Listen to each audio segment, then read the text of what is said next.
wizard, Harry.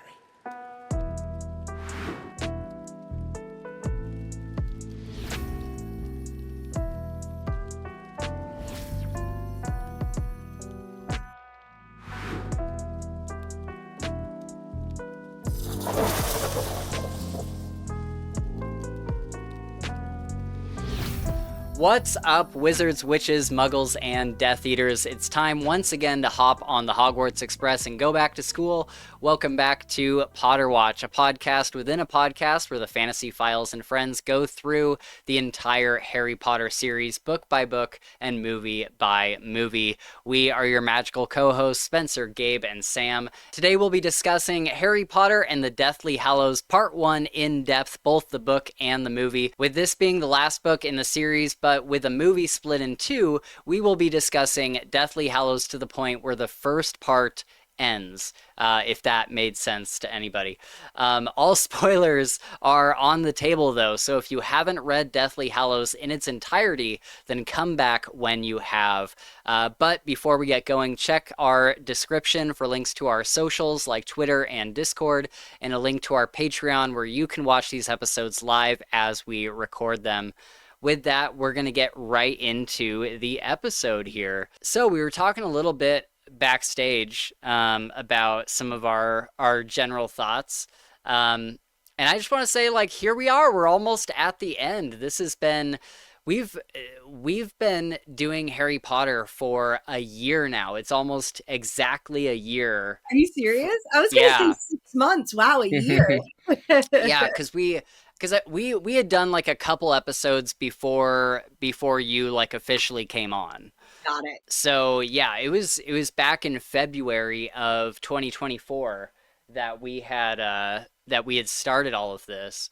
And it's crazy to already be at the end. I think, with a series like the Dresden Files, we've been working on that for almost 5 years now. And so it's cool to get through a series this big in a year. And here we are at the end. That's so great. Did you find it interesting, Gabe? Spencer and I brought up to Spencer before we started, was that it's interesting how we stopped reading where like the first movie ends, but it was like 3/4 of the book. Mm-hmm. Yeah. Yeah, I got confused on where I was supposed to stop reading the book. Yeah. And I stopped perfectly where I was supposed to. So yeah, me too. I went back to our WhatsApp chat and was like, did I read it right? I swear. Yeah, I remember. Yeah, I remember somebody said something about when Dobby goes, and I was like, okay, yeah, that makes sense. Yeah. But that is weird that that's so far into the book. Yeah, we were talking about this a bit backstage, and it's interesting because knowing the second part of the movies, like there's a lot there. I mean, there's enough there to make a whole movie about it. And so for me, like on my Audible, where I stop at the end of chapter 24, it says I still have 6 hours left. So that's a good chunk to discuss for next time. Not only that, but the last part of the book is like packed with stuff. Yeah. Like the part that we read for this was like a little slower. It was more of them like traveling and kind of getting ready to go get the Horcruxes and figuring out some of the drama with like Ron and Hermione and stuff. And kind of getting all of the clues in place so that we can get this big reveal throughout the last part of the Deathly Hallows. And so I think what we've read so far is going to feel like a bit slower. But then when you read the last half or last third or whatever of Deathly Hallows, it's just going to be like action, like one thing after another, just over and over and over. Mm-hmm. It's going to be a huge thrill ride. So there'll be a lot to discuss. So what's that? Yeah, that's how it felt like it was building up to, and we kind of stopped like right where, they got enough information that they were ready to act on some of the things finally. So right, yeah, we're at the tipping point, and everything is gonna like tip from here, and it's gonna be the downslope of the roller coaster for sure. But yeah, what all you guys think of what we've read so far, just in general? Gabe, you want to go first? Sure. Yeah. So, like I was saying earlier, I thoroughly enjoyed this book, but I think I did myself a disservice in the sense of kind of just wanting to get to the ending. I Mhm. had thoughts where I was like, why don't I just like not finish this and go to part two, which because that's what I want to listen to. And I had Mhm. to like curb myself a couple of times. And it's not that it wasn't good because it was awesome and I really enjoyed the movie. I was just, I think, like I was remembering from, the last time I reread the whole series in a nutshell. And I just remember the ending being you know, like you said, Incredible. packed, Yeah. incredible. And so Yeah. I just kept kind of, my mind would stray. So I had to, I don't know, it's kind of tough. I had to keep myself in check throughout Yeah. the book. But with that said, though, I mean, it was awesome. Like a lot of really cool stuff's going on. They're out on their own. They've kind of like had to, grow up and Mhm. start doing this stuff. They no more kid gloves. So, Yep. um, yeah. Yeah. Yeah, for sure. Yeah, it's funny you said how you like wanted to jump to the end, because the reason I had to speed listen to this over the last 24 hours was because I had gotten caught up in accidentally a reread of one of my old favorite series, Oh, which, Oh. it's a very girly one, but it's like a comfort read to yep, me yep, that, when I'm in a slump, I know it's gonna like pull me yep. in. And it was A Court of Thorns and Roses. Oh, okay. But I could not put it down. But it reminds me of what Gabe was just saying, where like I kept finding myself being like, I just want to get to the end because I Yep, know like this and this and this is going to happen. And yep, anytime I started to like skim read, I would then force myself to go back because I'm like, it's Mhm. not going to be as good at the end if you don't get yeah. through Yeah. all of this. So I had a very Yeah. similar experience recently with, another series where I'm just like, I want to get to the end, but Sam, it'll be worth it if you just like get through all of this first. But That's so funny. Oh, go ahead. Go ahead. Oh, no, yeah, it is just interesting. And for me with this, at least, like I had never read Deathly Hallows before. So it right. wasn't the need to like jump ahead wasn't as great for me just because it was my first time going through it. And I was really interested to see um what I was going to get from the books that I had never gotten from the movies before. And the last like two books gave me so much context that was Yes. just shockingly missing to me in the movies. Mhm. And it made sense why over the years I loved the first like five movies, and then I couldn't really understand the final one. So I almost never watched them. Right. And so everything just makes so much more sense to me now. So I'm going to wait until I fully finish to then rewatch the final two movies again, because I Yeah. didn't want to watch the first part because I knew I would want to watch the second part right after. And Right. Yeah. book yet. So I was like, don't do it. Just wait. You've seen them recently enough that you remember enough. So Yeah. I'm gonna hold off. But I really enjoyed this book so far, as much as we've read. I Mhm. thought it was very true. The movie was very true to the source Yeah. material, which I really enjoyed, especially when a series has gone on for so long with movies. They've Yeah. made changes that can tend to really affect the final Right. installment. So that was really great to see that they had changed so little throughout the movies that the final movies weren't like, "Ugh, well, this is not at all like the books." I thought they Right. were very true to them, which was enjoyable, and it's not common to find. So I really liked it. That's awesome. Yeah. Yeah. Yeah, man, I'm trying to put myself in your shoes to think if I had only read the first part of Deathly Hallows, would I feel the same? And I'm not sure. I'd have to think about that a bit more. I really wasn't expecting that reaction because I mean, I think some of my like favorite scenes are from the first half here. Like Mhm. I mean, we'll go into them, but man, there's so many amazing moments in this first half. But it definitely is a bit slower. We were talking about how this is kind of the tipping point where from here everything gets like super super crazy. Um, and so yeah, I'm interested to see what you guys think of the second half. Um, for me, it was hard to decide if this was my new favorite or if it was still Half-Blood Prince. Um, my heart is with Half-Blood Prince, but there's so many moments in Deathly Hallows that I'm just like, oh man, it's so good. I think she did such a good job with this final installment, and Rowling had even talked about how, I'll talk about it more in the fun facts thing, but she had talked about how she she's like, this last book has to be amazing. Like Mhm. it can't have like mixed reception. Not because she like cared about the actual like public or critic reception, but she was like, I've had these people following this thread for 6 books now. This seventh book has to be amazing. And I really think she knocks it out of the park with this one. I think that especially during this reread, I think Deathly Hallows is a new one in my top three, because I think it used to be Half-Blood Prince, the first book, and Prisoner of Azkaban. But now I think that Deathly Hallows takes the place of Prisoner for me. You see, I think it's like it would depend on like what day and what time and what mood I was in, because I have them so close to each other. Say, like Hmm. I said before about Half Blood Prince, I finished it. You know what I mean? So like I Yeah, know I loved it. We haven't finished Deathly Hallows yet, but I absolutely enjoyed Deathly Hallows. Just yeah, I think Half Blood Prince was the first one in Harry Potter that I was like, oh, now it's getting good. You know? So yeah. Right, right. yeah. Yep.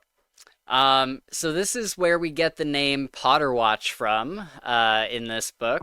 Um, Oh yeah, I didn't even catch that. yeah, the radio station that they were listening to is called Potter Watch. Yep.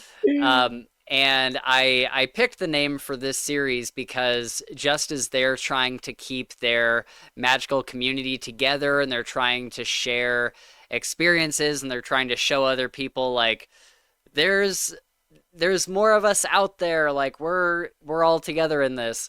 I thought that was a fitting thing for a podcast for people that love Harry Potter. So I always love seeing the Potter Watch whenever it pops up. I love the idea. I think it was such a smart idea to have like this magical radio station, like this pirate radio station, that you need like a code, you need like a password to listen to, and all Yep, and that. pseudonyms. Everybody's got to use a fake name. Yeah. Yep. Yeah. Is that in the movies? So as I was watching the movie today, Ron is listening to the Yeah. radio station in the background. Yep. But they never actually like sit down and do the whole, this is Potter Watch, you need a password to get in, and everybody uses a name, and like So it's unless just, you read the books, you wouldn't catch that detail. yeah, exactly. Exactly. Yeah, if you were just watching the movie, I don't know if they ever actually say the name Potter Watch. I think it's No. just like it's Yeah. a radio station that Ron is listening to. Interesting. Yeah. Um, but yeah, I loved you guys were saying that this book felt a lot more grown up. They're on the road together, they're away from Hogwarts, and I think that is kind of what I love the most about it, is that, we've spent 6 books and everything is centered around Hogwarts, which I love. I love being at Hogwarts, and I love all of just the fun, wacky stuff that happens at Hogwarts. But this book has more of a feeling of almost like an apocalypse novel, where they're like on the road trying to survive, trying to not get caught by Death Eaters, and it felt very akin to like uh a more mature novel, where it's not just like this fun wacky stuff happening. A lot of like really really serious stuff is happening. Hmm. um and so I loved all those scenes, both in the movie and the book. um so I don't know about you guys, but I remember this movie and the second movie, part one and part two, being like insane events. And like when I was in high school, I was not into Harry Potter at all. And I remember people just going crazy about it. People I would have never like expected to be into Harry Potter. And I remember I had a girlfriend at the time that was going to see, it was either this one or the second one, And I was making fun of her for it. I'm like, really? You're watching Harry Potter? Like, okay, whatever. And now, now I'm like, oh, what an idiot I was. This stuff's awesome. As you're on like a year of doing I know. about it. Mhm. I think I know. I definitely saw all the movies as they came out. I was definitely into the movies, Yeah. but I wasn't into fantasy books yet at the time. Okay. So I never was like, oh, well, I got to go, pick up the book or anything like that. But I remember going to, I think, every movie premiere. Oh, cool. Yeah. Okay. Was there any that were there like huge lines? Like, was it like a big thing where you were? I believe I have a distinct memory of my sister and I seeing the Half-Blood Prince, which I believe, if I'm remembering correctly, why we have that joke about Harry, sir, because we happened to like see it together. Yeah. And we used to go up to Laconia in New Hampshire every summer for 2 weeks. And I distinctly remember us going to that movie theater to see it. It was like in the summer. Yeah. And it was packed. And we went to like the midnight viewing. It was sold out theater. You had to buy the tickets ahead of time. People were dressed up. It was like a full, event. Yeah. Yeah. That's super cool. The only thing I ever went to where I remember people like dressing up and stuff was the first of the Star Wars prequels. The one where Anakin is like a little boy. And I remember we went to I think the premiere for that, it was like the first day that it opened and everybody was dressed up in like stormtrooper outfits and stuff like that. I think that's the only time I've ever seen anything like that. Yeah, we've been doing a lot of movies lately. We stopped for a while. I took my son to see Dog Man. He loved that. Okay.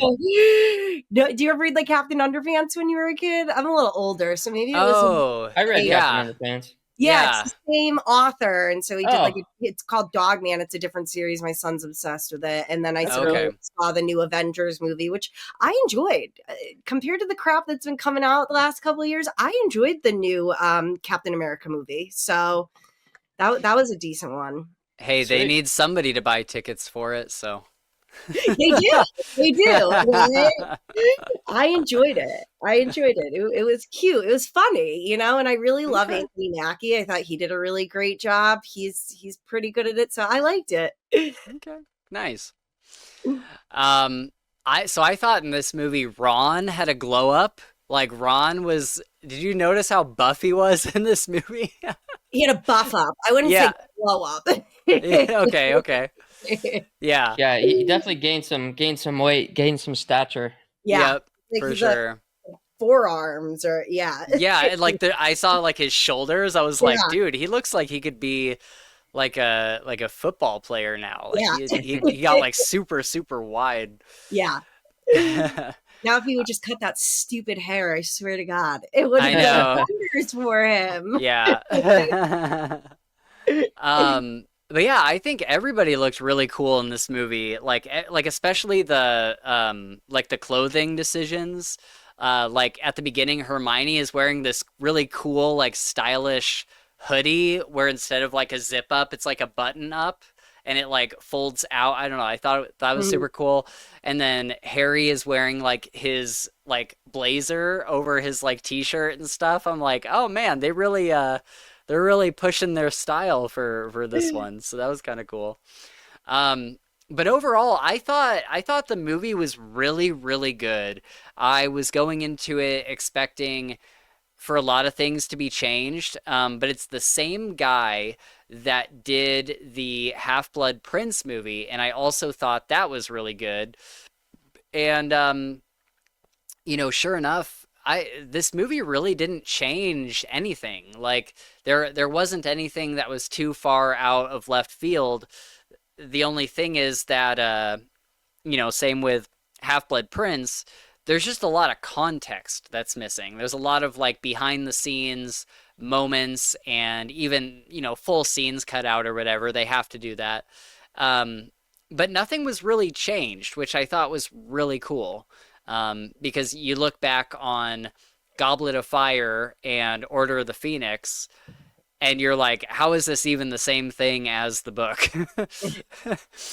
And Oh, so, and how exciting that Goblet of Fire, the Mina Lima version, was announced. I'm so yeah. excited. That was the one I wanted most. Yeah, yeah. I did a stream yesterday where I was playing some video games and stuff, and I was showing everybody the new Mina Lima. So it's actually technically it's not Mina Lima. Oh, So really? what happened? It's Scholastic, and what happened is there's a particular artist that works for Mina Lima, and he got busy with other stuff and just said, "I'm not going to do the rest of them." Because I was And just so shocked because I thought it was they weren't doing anymore. That was the impression I had gotten. yep, what I had read online is that Mina Lima decided not to go on with the rest of the series. So Scholastic has now, because Scholastic was the company that, like, they're the company that owns Harry Potter, right? So they Mhm. were contracting Mina Lima to do those books. So now Scholastic is just doing it in-house, and they're copying exactly what Mina Lima did. So all of the books are still going to match. They're all still going to look the same. They're going to have the same style and everything. It's just a different artist that's doing it now that's in-house with Scholastic. Which I'm fine with because Yeah. Scholastic will finish it. You know, like Yeah, they will right. finish it probably faster. So Right. yeah. Yeah, as long as they, keep going with them, like I don't have any problem with it. Like looking at the cover of, the new one, the Goblet of Fire one that's coming out, it looks exactly like the other ones. So I Yeah. don't really have a problem with it other than three of them are gonna say illustrated by Mina Lima, and then the others are gonna say illustrated by Mhm. Ken whatever. I forget what his name is, but Yeah. yeah, it's not a big deal. Um, Okay, so this week we don't have comments from viewers because I have not posted at the time of this recording. I have not posted our Half-Blood Prince one. So by the time we do the next episode, the Half-Blood Prince one will be up, and we'll be able to look at some really cool comments. But also for the last one, um, a while back, I had done a Harry Potter like full series review. It's one of our biggest videos on the channel with the most views and stuff. And somebody had commented and told us what happens to every single character after the end of Deathly Hallows. And so I think that would be fun to go through when we get to this section on the next episode, and we can kind of see where everybody ends up after the books, because there's people that look way into the lore, and like J.K. Rowling has come out and said where certain characters end up, and of course there's like the cursed child that comes out after this one. Um, so yeah, we'll have all that info next time. Okay, so let's look at some fun facts. Deathly Hallows, the book, shattered sales records upon release, surpassing marks set by previous titles of the Harry Potter series. It holds the Guinness World Record for most novels sold within 24 hours of release, with 15 million sold in the US and almost 3 million sold in the UK. It's crazy that the US had so many more sales than the UK did. Yeah, I think I was thinking about that too. And like when you look at, the size of America compared to the Yeah. size of the UK, UK is like this tiny little place. And I was surprised as well, because you would think, Rowling is from the UK, and that's Yeah. where like the biggest fan base would be. But I think it's just such a smaller, continent or whatever, that or country, that they just couldn't match the sheer Yeah. numbers of Americans. Um, Oh yeah, we're estimated in the United States to have around 330 something million, and the UK has roughly 68 million. So yeah. it kind of makes sense when you look at it through the numbers. So Mhm. Okay, so then by June 2008, nearly a year after its publication, worldwide sales reported around 44 million. It now sits at 65 million Wow. worldwide. It's crazy. Jesus Christ. That is so insane. And I think the fact that it holds a Guinness World Record, I'm like, man, that is so awesome. It makes me so happy to be a Harry Potter fan. So then we have some interesting stuff from Rowling, from the Wikipedia. Rowling completed the novel in January 2007 while staying at the Balmoral Hotel in Edinburgh. So she wrote this whole thing at the hotel. Um, in a statement on her. Oh, it says she completed the novel, so maybe she didn't write the whole thing at the hotel, but I like the idea that she was like, I'm gonna go to this hotel and be super secluded and like finish my book. I love that idea. Mhm. Um, in a statement on her website, she said, I've never felt such a mixture of extreme emotions in my life. Never dreamed I could feel simultaneously heartbroken and euphoric. She compared her mixed feelings to those expressed by Charles Dickens in the preface of the 1850 edition of David Copperfield, A 2 Years Imaginative Task. To which she added, I can only sigh. Try 17 years, Charles. It's a long time to work on a series, and especially, with modern day fantasy or even with something like Wheel of Time, there's authors that easily put in 17 years into their series. But it's crazy to think about. That's a long time. I try to give authors grace with certain things like that just because you want the books faster and more and whatnot. And trying to look at it from like an artist point of view, I'm like I love to paint. I'm like, what if I was doing one series for Hmm. 17 years? You know what I Hmm. mean? I'd want to be done. Done. I Right. want to move on to something new. I Yeah. want I want to try other things. So I always just am so happy. Hey Yeah. Nova, Hey. that they are committed and finish, unlike some authors who we will not name. Right. Right. Yeah.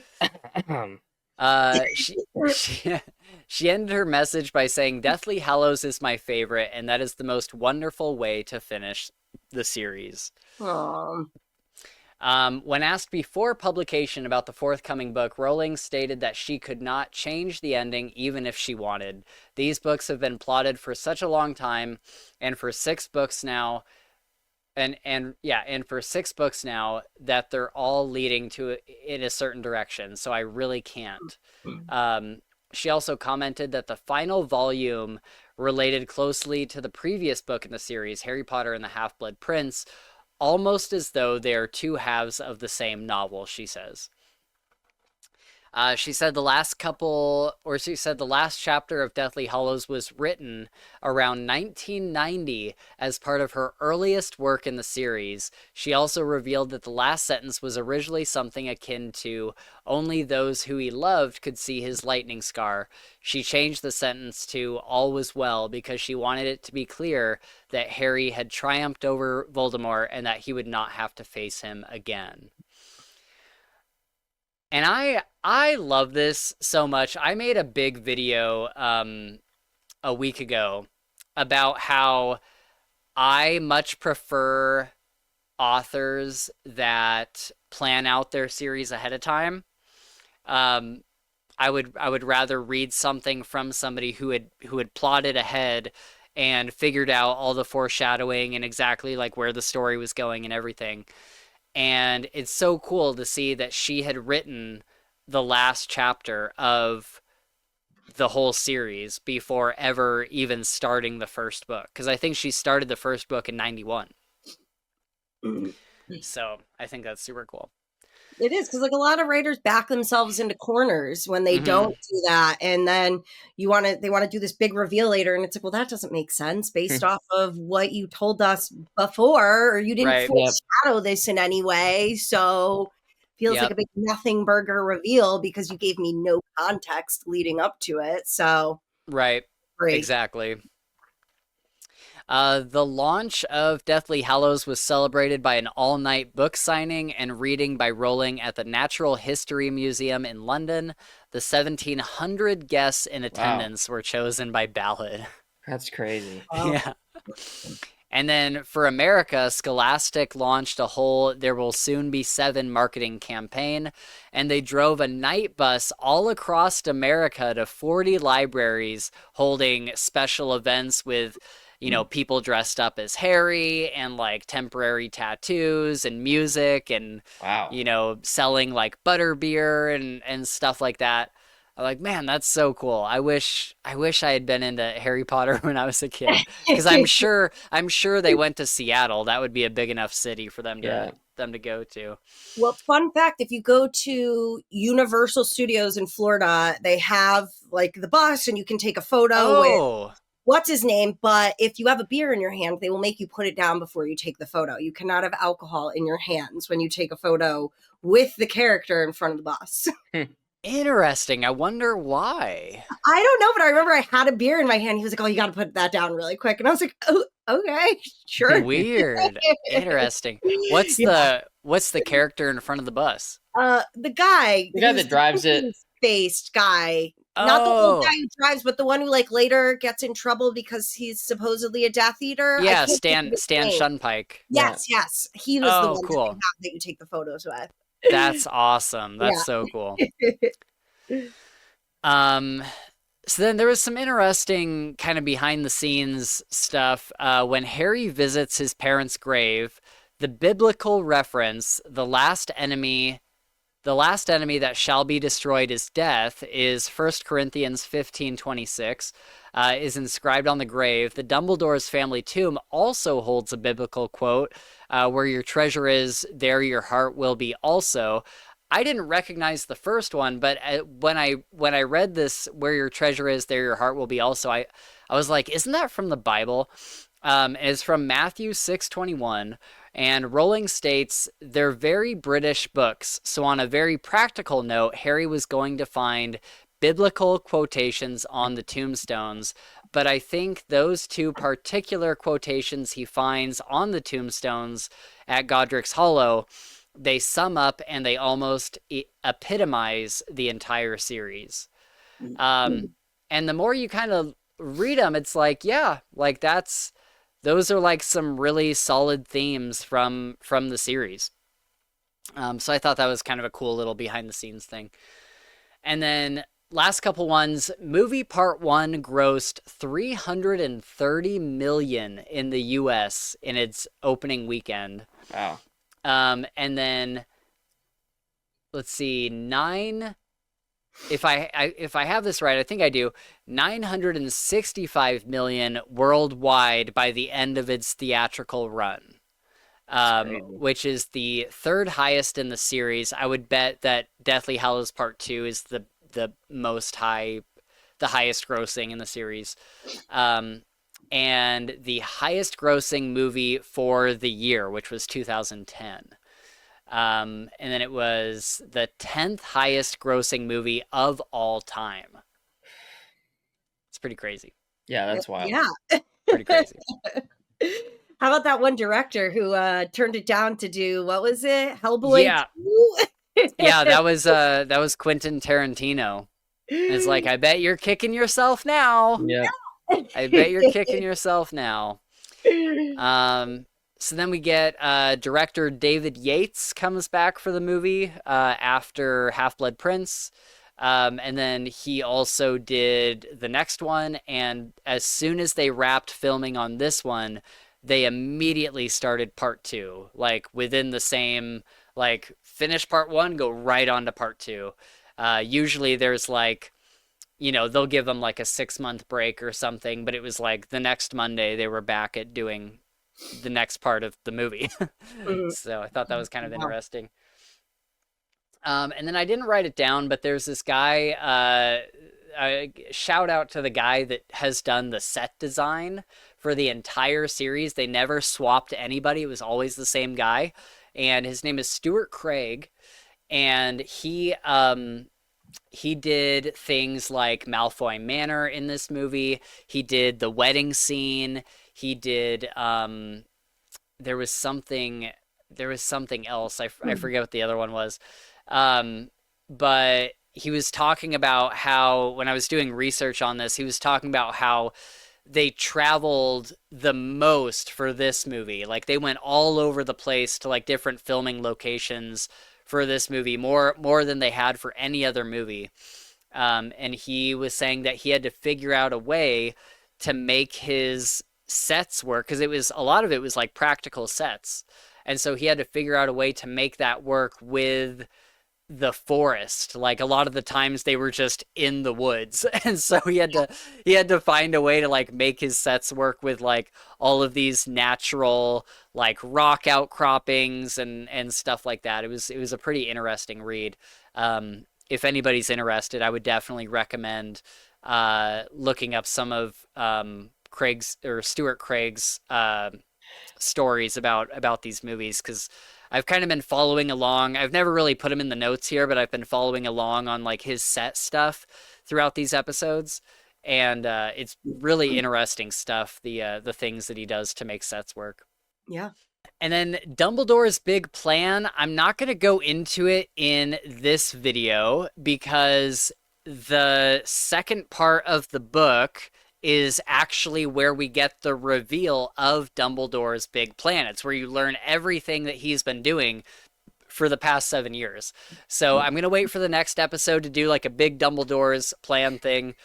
But I do think that it's fair to say from what we see here at the first, 2/3 of this book and then the movie, is that Dumbledore's plan is basically to protect Harry's life as well as his soul. Even though Dumbledore is dead, this is kind of where his plan, like, finally pays off. Like, all of this teaching and everything that he's been doing for Harry is now being enacted through Harry.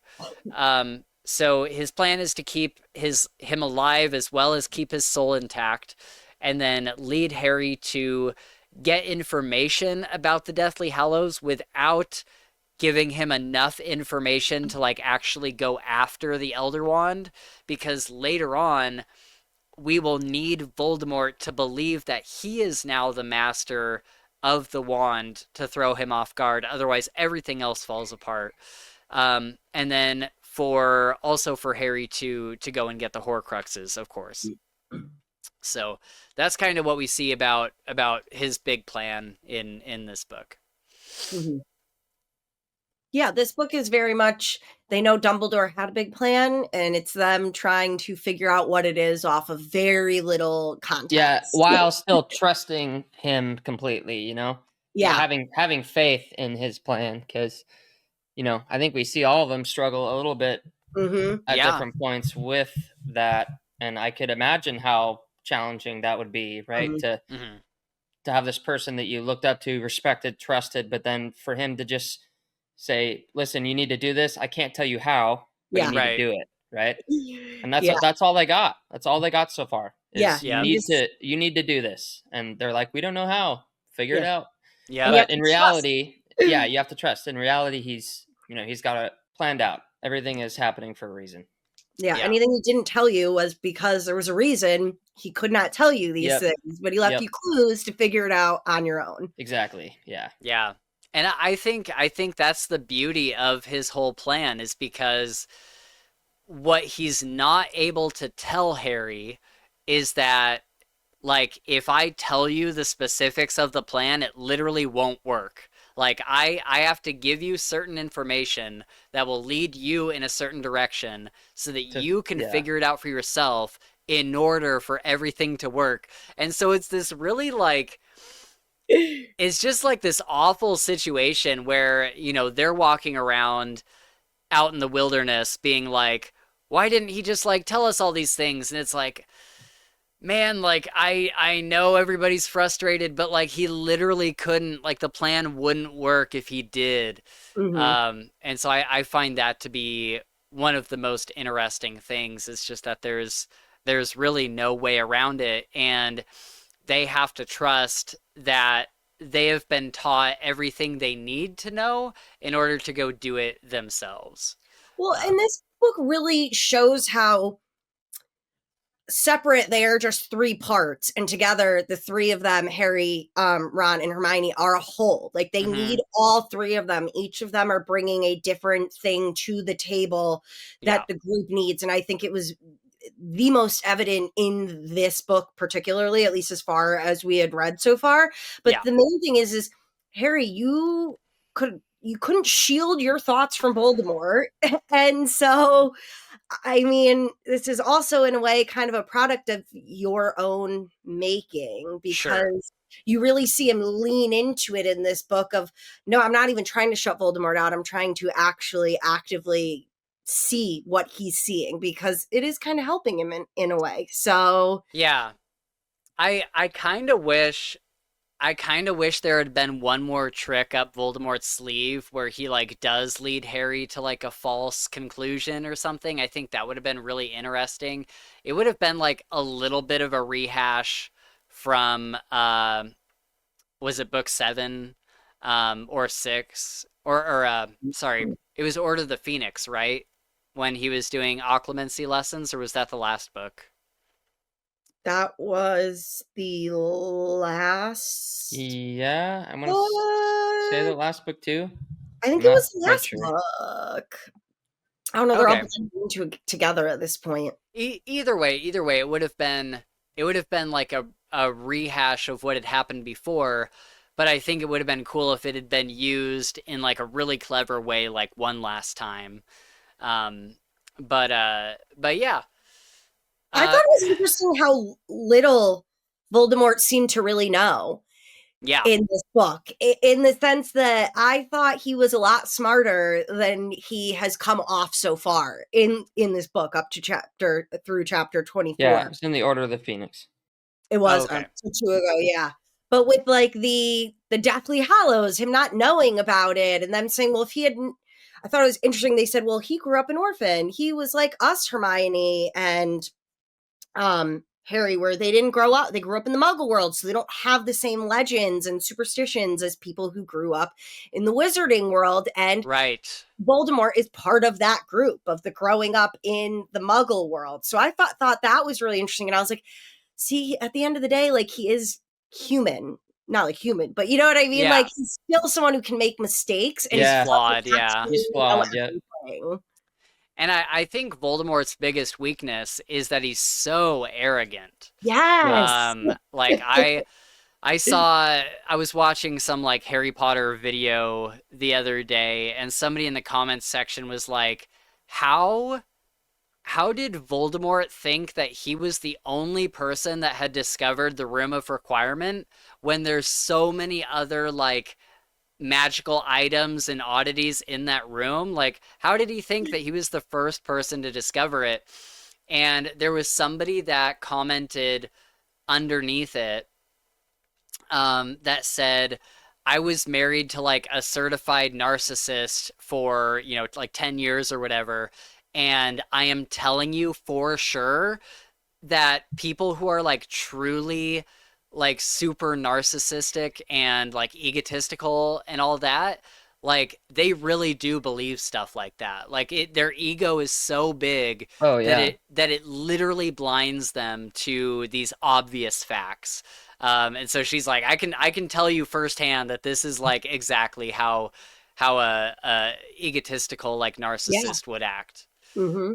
I found that so interesting. That is interesting. It is. Just because I feel like I'm so the opposite. I'm always like worried about thinking that I'm wrong about something. Yeah. Yeah. And so to think of these people who have this handicap, in my opinion, these like blinders of superiority and I know best and good things only happen to me, is just such an Achilles heel for them. It's like their downfall. Oh man. It's so crazy. That's interesting. Yeah. I have something that made me laugh really, really hard. Don't let me forget to bring up something about Floor, okay? Because I will. Okay. Is it at the wedding? It's at like the very beginning of the book, but there's Gabe. So I'll just tell you now really quick. Okay. It was something that I initially thought was really funny in the movie, but I thought it was even funnier this time now that I had read the books and felt like I had more context. So you know when everyone turns into Harry so they can get it Yes. out? Oh my God. I And know what you're Fleur talking about. goes, "Don't look at me, I'm hideous." Yeah. I always thought that was so funny on its own, but now Mhm. that I've read the books and read how she's portrayed in the books, I find it even funnier because Yeah. it's like very true to her nature, where I just kind of found Mhm. it comical before. I died when I got to that at the beginning of the book. I was like, "Oh my God, this is so much funnier now that I've read the books and Yeah. see how she's portrayed in the books." Yeah. It was that scene was nightmare fuel in the movie. Yes. When everybody is like just slowly turning into Harry, I'm like, oh my God, I felt like I was watching something that I like shouldn't be watching. Yeah. And then when it pans over to Fleur as Harry, The and it's bra. just Harry with a bra, like that's so funny. You're just That scene, hideous. Oh my God, I died. Yeah, and you're like, wow, Died. thanks. thanks. I was like, appreciate that. That scene must have been so fun to film, or Right? like, I don't know. Um, there was a really first, well, before we get away from that scene, Sam, what did you think about all the Polyjuice stuff in this book? Okay, so I thought that was fascinating when they brought up that Mad Eye's making the polyjuice for everyone to take of Harry, and they say it's this like clear golden or like described very differently from the disgusting polyjuice that they made when they become Crab and Goyle. And Right, I was like, oh, does the polyjuice with your hair in it kind of say something about you and it's different for each person? And I thought that was amazing. And I loved when Hermione's like, at least it's not that disgusting like mud drink when we were Crab right, and Goyle. yeah, So yep, I really totally. enjoyed that. I thought it was really fascinating. And I was like, what's the lore behind this? Is it kind of like a Hmm. peek into someone's soul and who they are as a person? I think so. Yeah, I Because it think changes later when they do it again. I can't remember now for someone else. And I was mhm. like, oh, depending on the person, the polyjuice ends up looking different for each person. Yeah. Yeah, it certainly does. And that's super interesting. I noticed that this time around as well.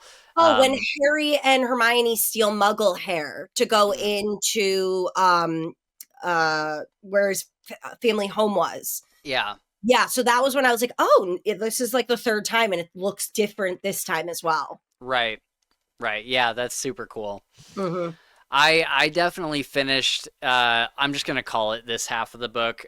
When I finished this half of the book, I'm like, I wonder how many times Sam gagged during the Polyjuice scenes because you have a thing about I have hair. a thing about hair. I have a thing about hair, and I kind of just skim over it because I'm Yeah. like, if that was me, I wouldn't be able to do it, or I would be able to like force myself to take the sip, but my subconscious would immediately make me vomit.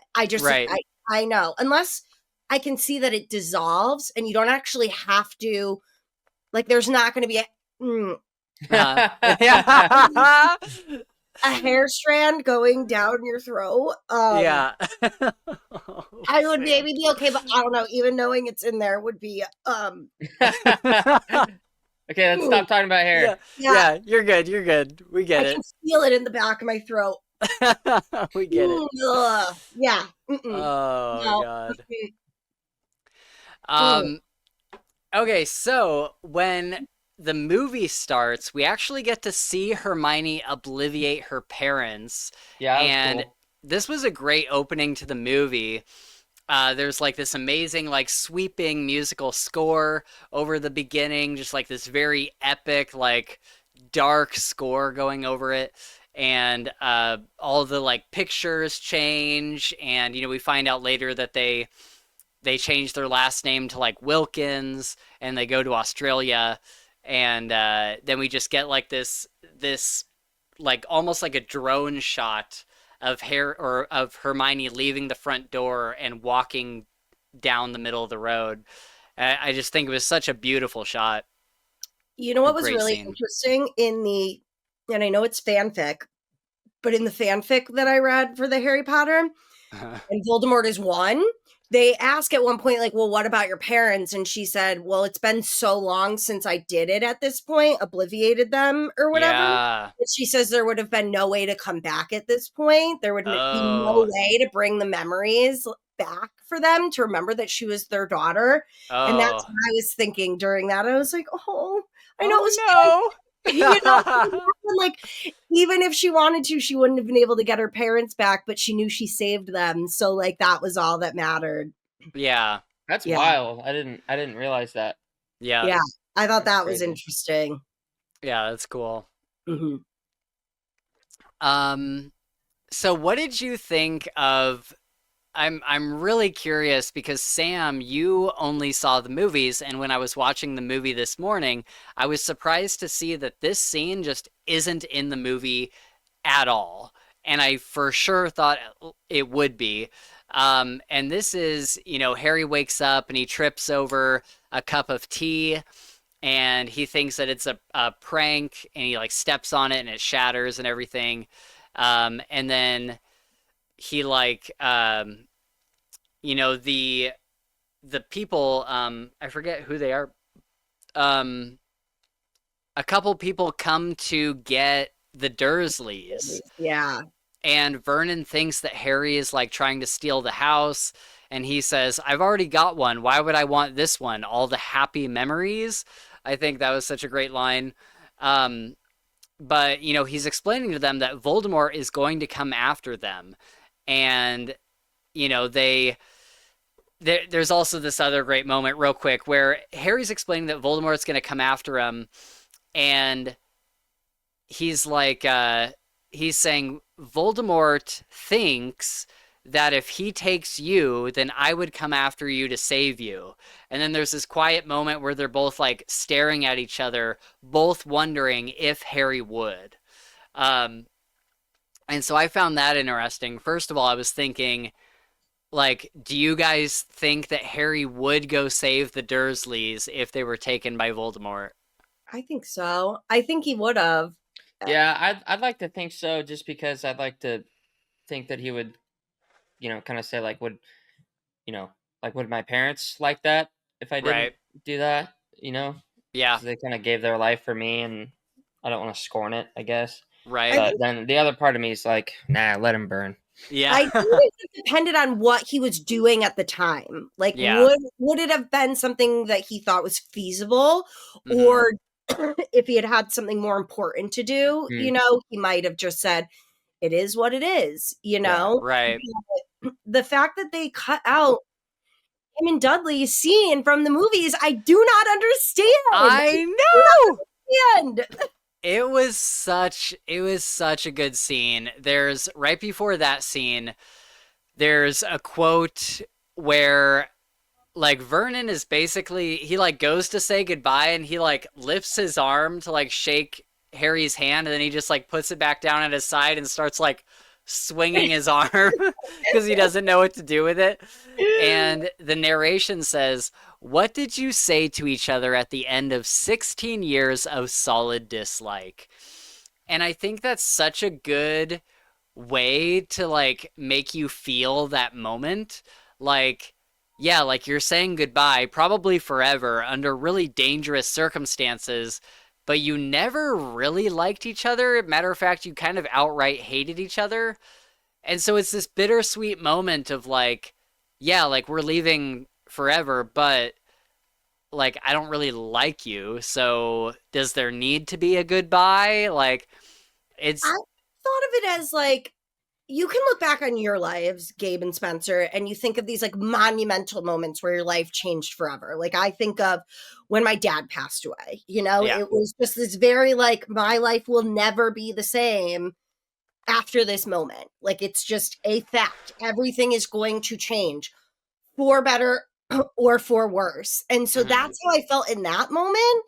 But when you're aware of it as it's happening makes it so much more impactful as opposed to Mhm. just looking back and being like, oh wow, my life changed. I didn't even realize like that was the moment. And so I think Harry was aware of it, Yeah. which regardless of how you feel about each other, like, okay, this is the end of an era, Right. which in its own way is sad. Yeah, there's definitely like a feeling there. Like when I moved out of Seattle and I moved to where I am now, the very last person I said goodbye to was Gabe. He like came and visited me and David. We were like packing up, and yeah, when we parted and like it was like he's going back to his house right now, and I'm getting in a U-Haul and coming out here, dude. I cried so hard. And so yeah, there's definitely that feeling there where it's like like in this moment right now, everything is Mm-hmm. changing a lot. Yeah. Um, and I think that she did a great job of like writing this scene and making you feel that like even though none of us really like the Dursleys, it is a feeling of everything is changing now, and especially when Mad Eye says he's like, "Hey, just so you know, like the protection that you have over yourself, it completely ends when you no longer call this place home. So are you leaving here with the intention of never coming back?"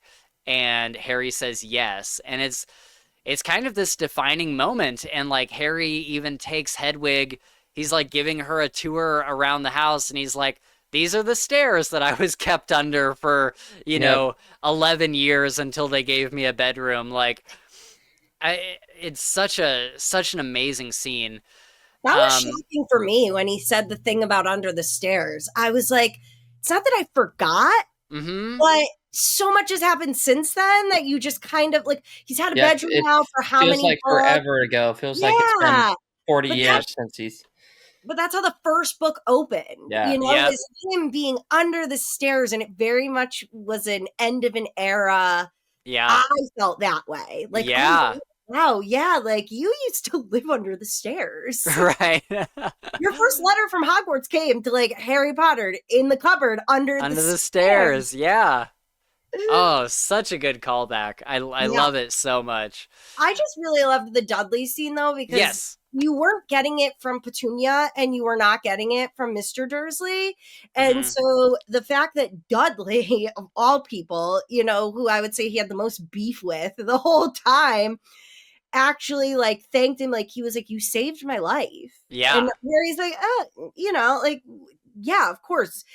It, without saying it, it's like, oh, you would do the same for me, but no, Dudley wouldn't have done the same for you, And I think Yeah. Dudley, Yeah. It was him. It was like him realizing that, like maybe, I don't know. The vibe that I got was Dudley, like, being a little introspective and Yeah. saying, yes, okay, like, maybe this kid hasn't been so bad.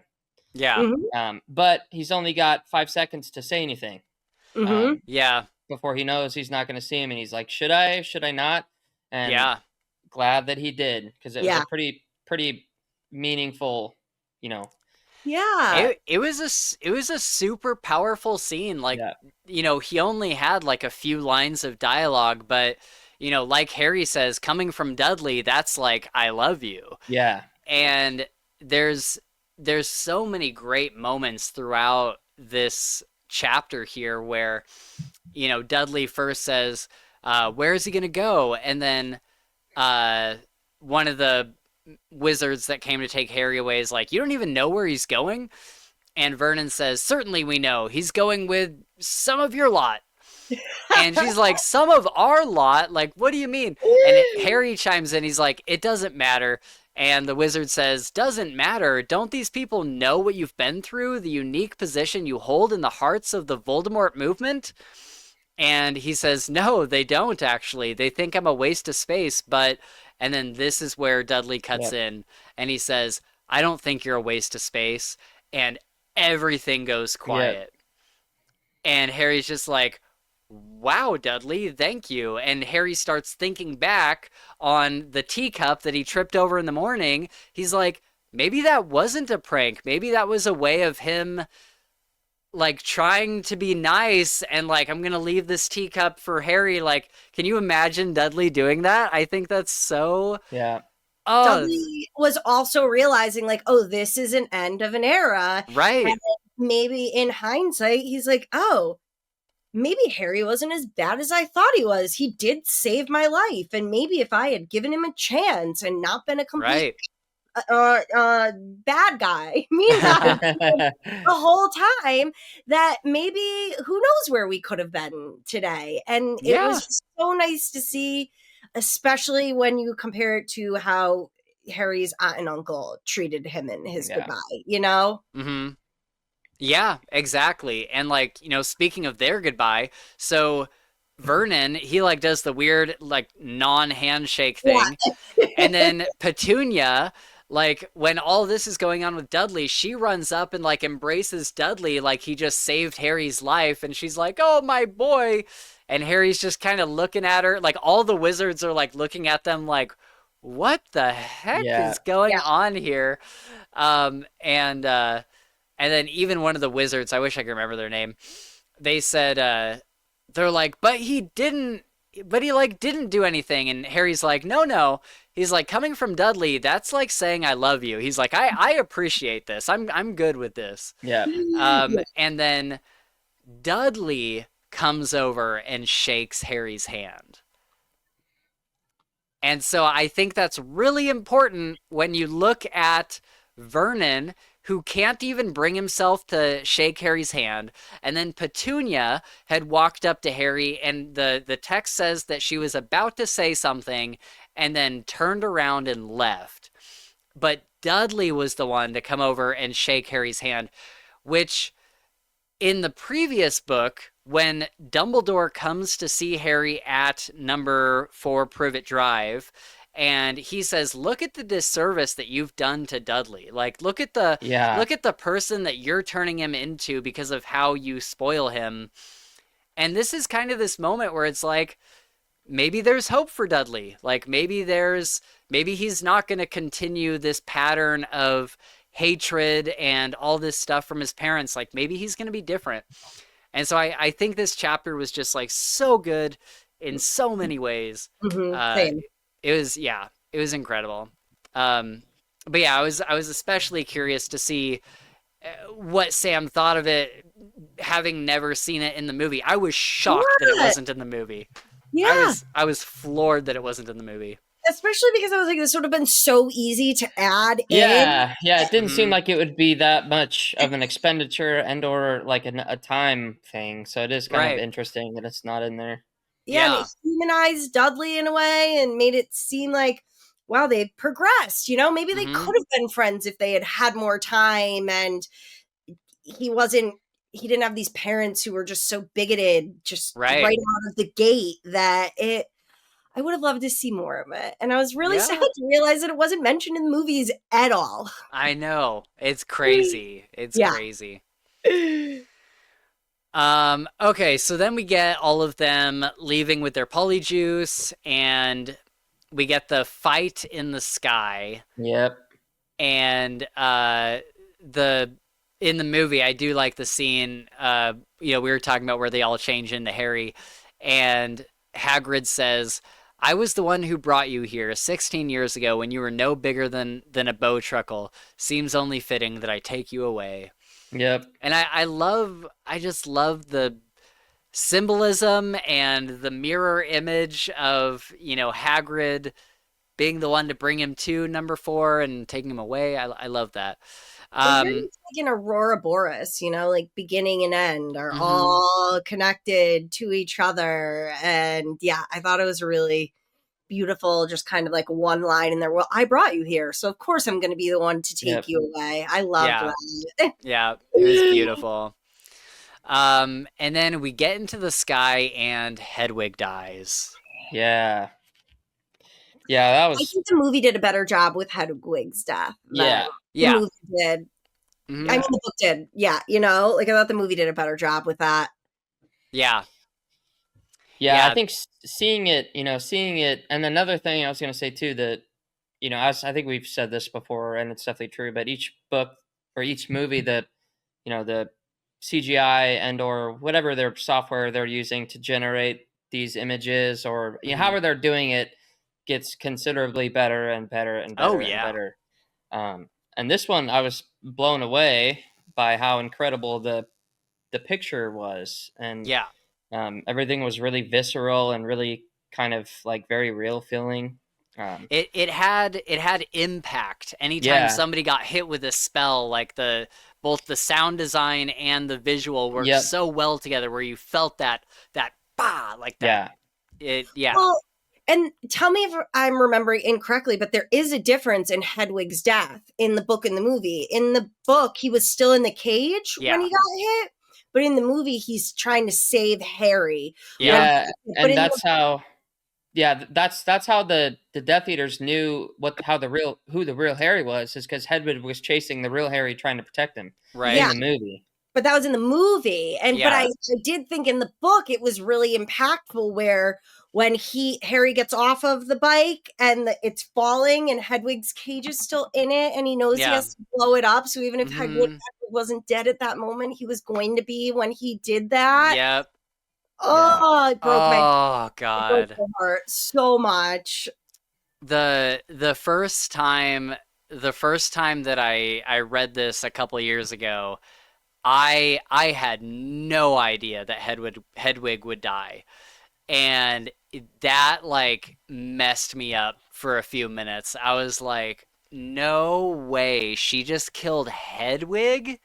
Like that is wild. That is crazy. I feel Yeah, the it's way the crazy. movie set it up, I thought he would maybe come back. You know what I mean? But in the Mhm. book, there's no question of Hedwig is gone. Right. Yeah, and I kind of think it really sets a bar, kind of sets a precedence for Yes. how like real and how like Brutal this book is going to be. brutal. Yeah, well, and just how the worlds are changing. Like stuff is Yeah. coming to a T, and people are gonna die, and people are gonna get hurt. It's we're not in the school anymore with teachers to protect us, right? Right. There's nobody looking out for us. It's a eat or be eaten. Yeah, and I even noticed, it's such a small scene, but I noticed how Rowling kind of upped the ante with some of the nasty stuff that's going to happen when Ron apparates with Harry and Hermione and he gets splinched. Yes. And in the previous books, it was like a funny thing, like, oh, he's missing half an eyebrow, or, he This one was came. brutal, dude. Yeah, he gets like a big chunk of his arm taken out. And I think the movie did such a good job of that, of Harry like in shock and Hermione in Hermione's like crying, triage mode. trying to panic and fix him. Yeah. Yeah, and Ron's on the ground like screaming in pain and like half of his arm is missing. And it was like, oh my God, like this is like really serious. Yeah. And so yeah, I really love how this book, and the previous book did too, but I really love how this book just upped the ante, where like people are dying. We get Mad Eye dying at the beginning of the book. Fred loses an ear In the movie. And No, both of them. doesn't his Yeah. face whose face gets mangled?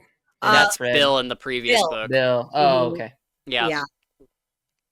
Yeah, because that's why they make the comment later about, oh, what? The Weasleys can't lose another child or have Yeah. another child maimed and whatnot. And it's like, oh, wow, a lot of them did get really hurt. Yeah. Yep.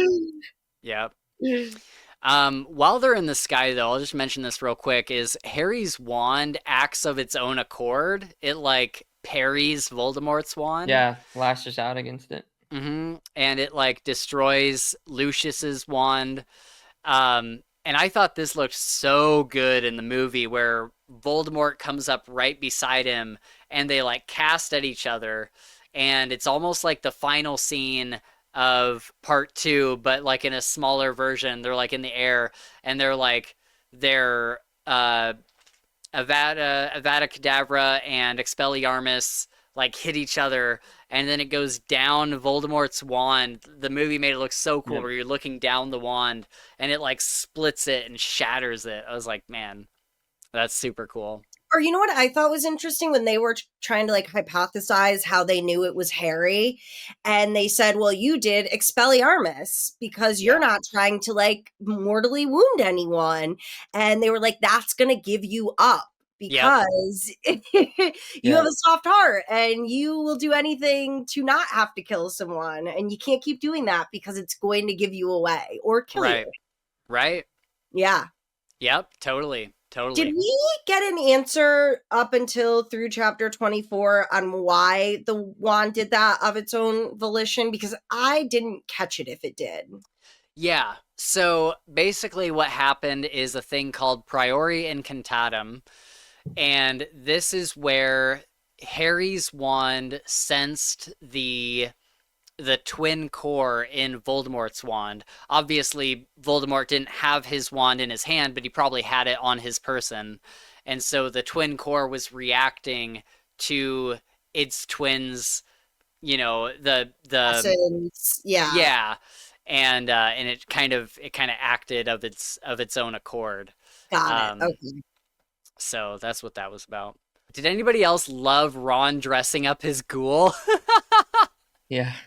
I I think the fact that they even have a ghoul in their attic It's is crazy. so hilarious. And then Ron like takes this ghoul and he brings it down to his bed and he like puts his own clothes on it and like puts like a red wig on it. But that And wasn't in the movies, right? That wasn't in the no, movie. Yeah. that Yeah. was just in the book. Yeah. And he's like, "Yeah, we're." And Hermione says before he like actually shows Harry, Hermione says, "Show him," and Ron says, "Nah, he's just eating."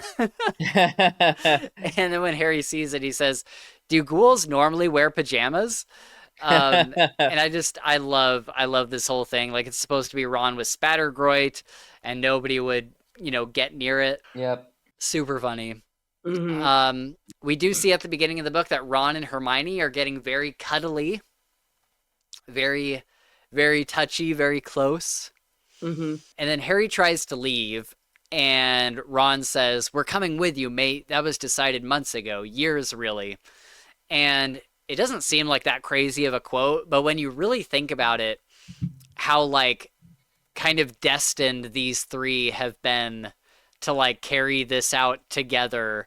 Especially when you start thinking about Dumbledore's big plan and you think about Dumbledore telling Harry in the sixth book, he's like, "Yeah, you can tell Ron and Hermione because he has planned for them to be a trio since, if not the very beginning, then very early on."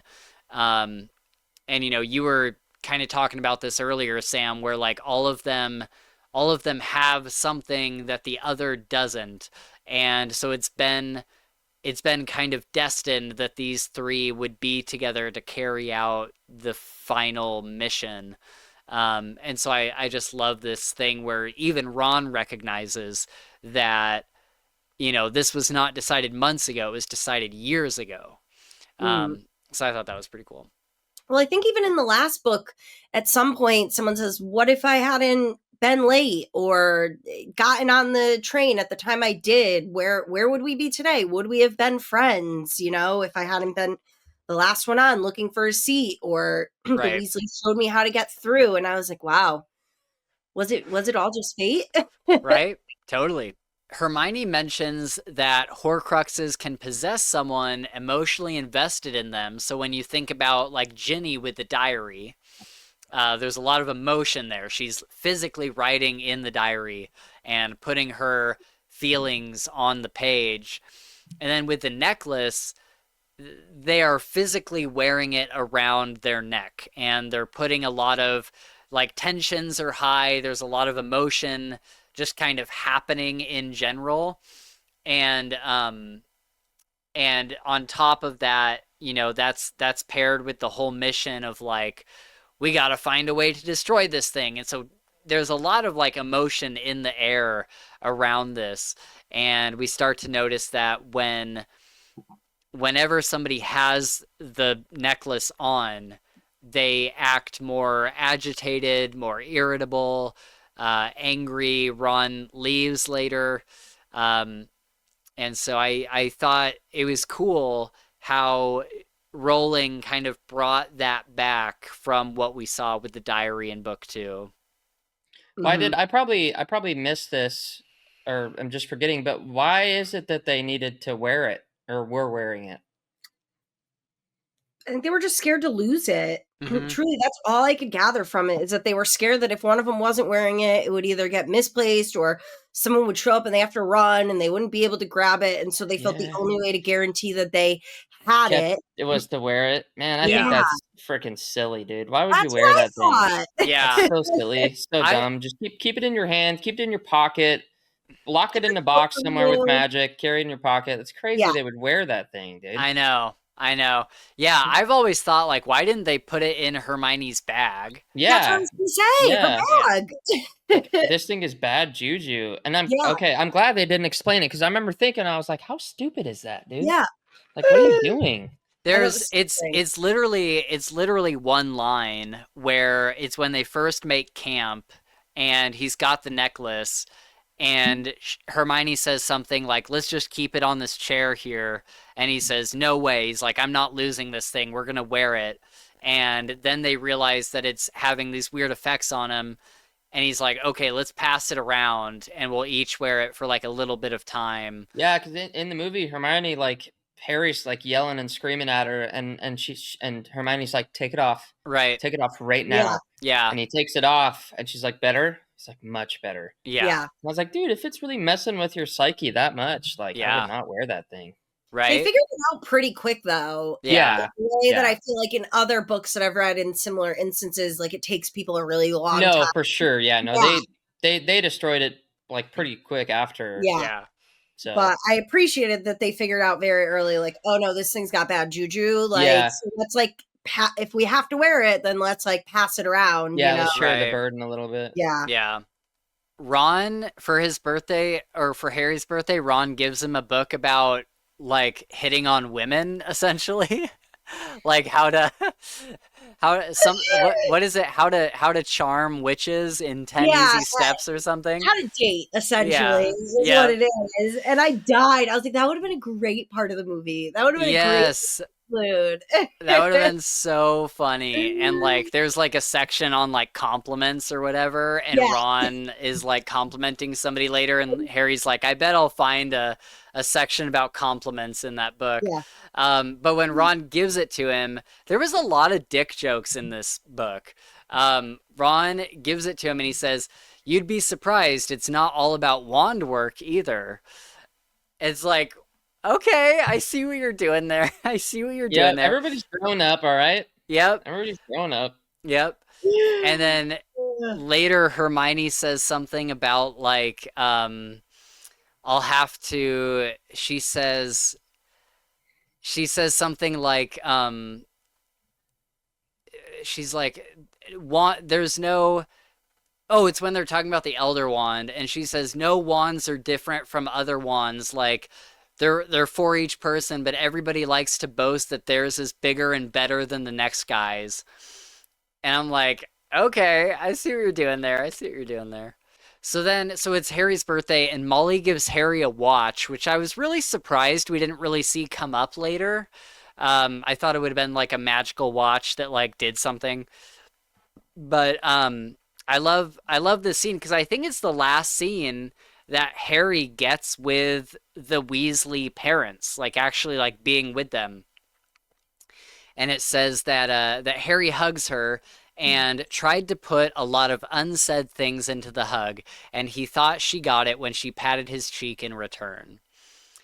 And when you think about the Weasleys and how they've kind of adopted Harry, and, you know, it's just like there's a lot of things that they've never really gotten to say to each other that Molly probably feels and Harry probably feels about them as like pseudo parents. And so I love this moment where, you know, he tried to put a lot of unsaid things into the hug. I thought that was great. Yeah, it was sweet, especially when she's like, you know, we're sorry, it's not like brand new, you know, yada, yada, yada. But it's like, no, it's the thought that counts. Like, you looked at him as like a son and you wanted to give him the same kind of present you would have given to your natural born child in this moment. So I thought it was so sweet. Yeah, for sure. Then there's the whole thing with Ginny, and, you know, they're kind of like in the midst of like breaking up. Or kind of like going on a break or whatever they're doing. And the quote is, that was one of the great things about Ginny. She was rarely weepy. And I'm like, is this a stereotype? She's not like other girls. She hardly ever cries. Thank God. Nobody wants that. Yeah. So then she takes him up to her room and she kisses him and she says something to remember me by, and Ron walks in. Why is he always the biggest, like, just, oh my gosh. I was like, you've got to be kidding me. You've got to be kidding me. They were going in there beforehand. So, like, I didn't understand. It felt like he did it on purpose. Oh, he totally did. Because when he comes in, he's like, you know that she's crazy about you and you dump her and now you're leading her on. It's like, Ron, you know that both of them want to be together. It's just like circumstances that is like, chill, bro. Like, oh man, makes me so mad. But I liked the movie's version more, where they kiss like kind of in the kitchen or dining room or whatever, and George is the one like creeping behind them, and he like leans against the counter, and they like kind of part from their kiss and like see him, and they're like, what? And he's just standing there. He like lifts his eyebrow. He's just like drinking his coffee. I was laughing out loud. I was roaring. I thought that was so funny. Yeah.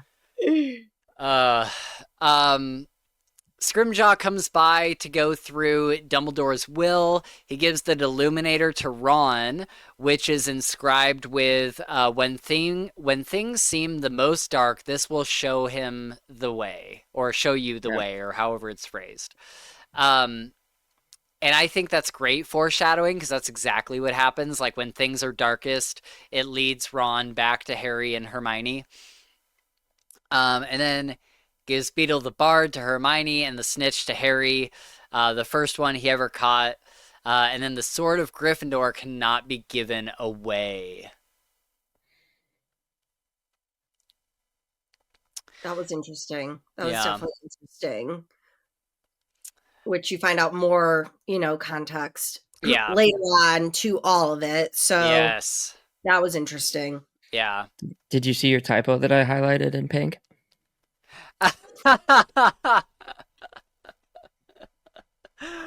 Oh, that is fantastic. Yeah, I had to make sure that you saw that. Oh, I swear, but we still can't say it. We still can't say it. Not gonna say it. Can't say it. If you know, you know. Yeah, my note was supposed to be Harry licks the Snitch, but Snitch is one letter different. One letter. I'll say that. Yeah. Oh man, that's great. That's fantastic. That's great. I blame autocorrect. Yep, I would too. Okay, yeah, I love this thing about Beetle the Bard. We never heard those growing up. We heard Snow White and the Seven Dwarfs and Cinderella, and Ron says, "What's that? An illness?" That's great.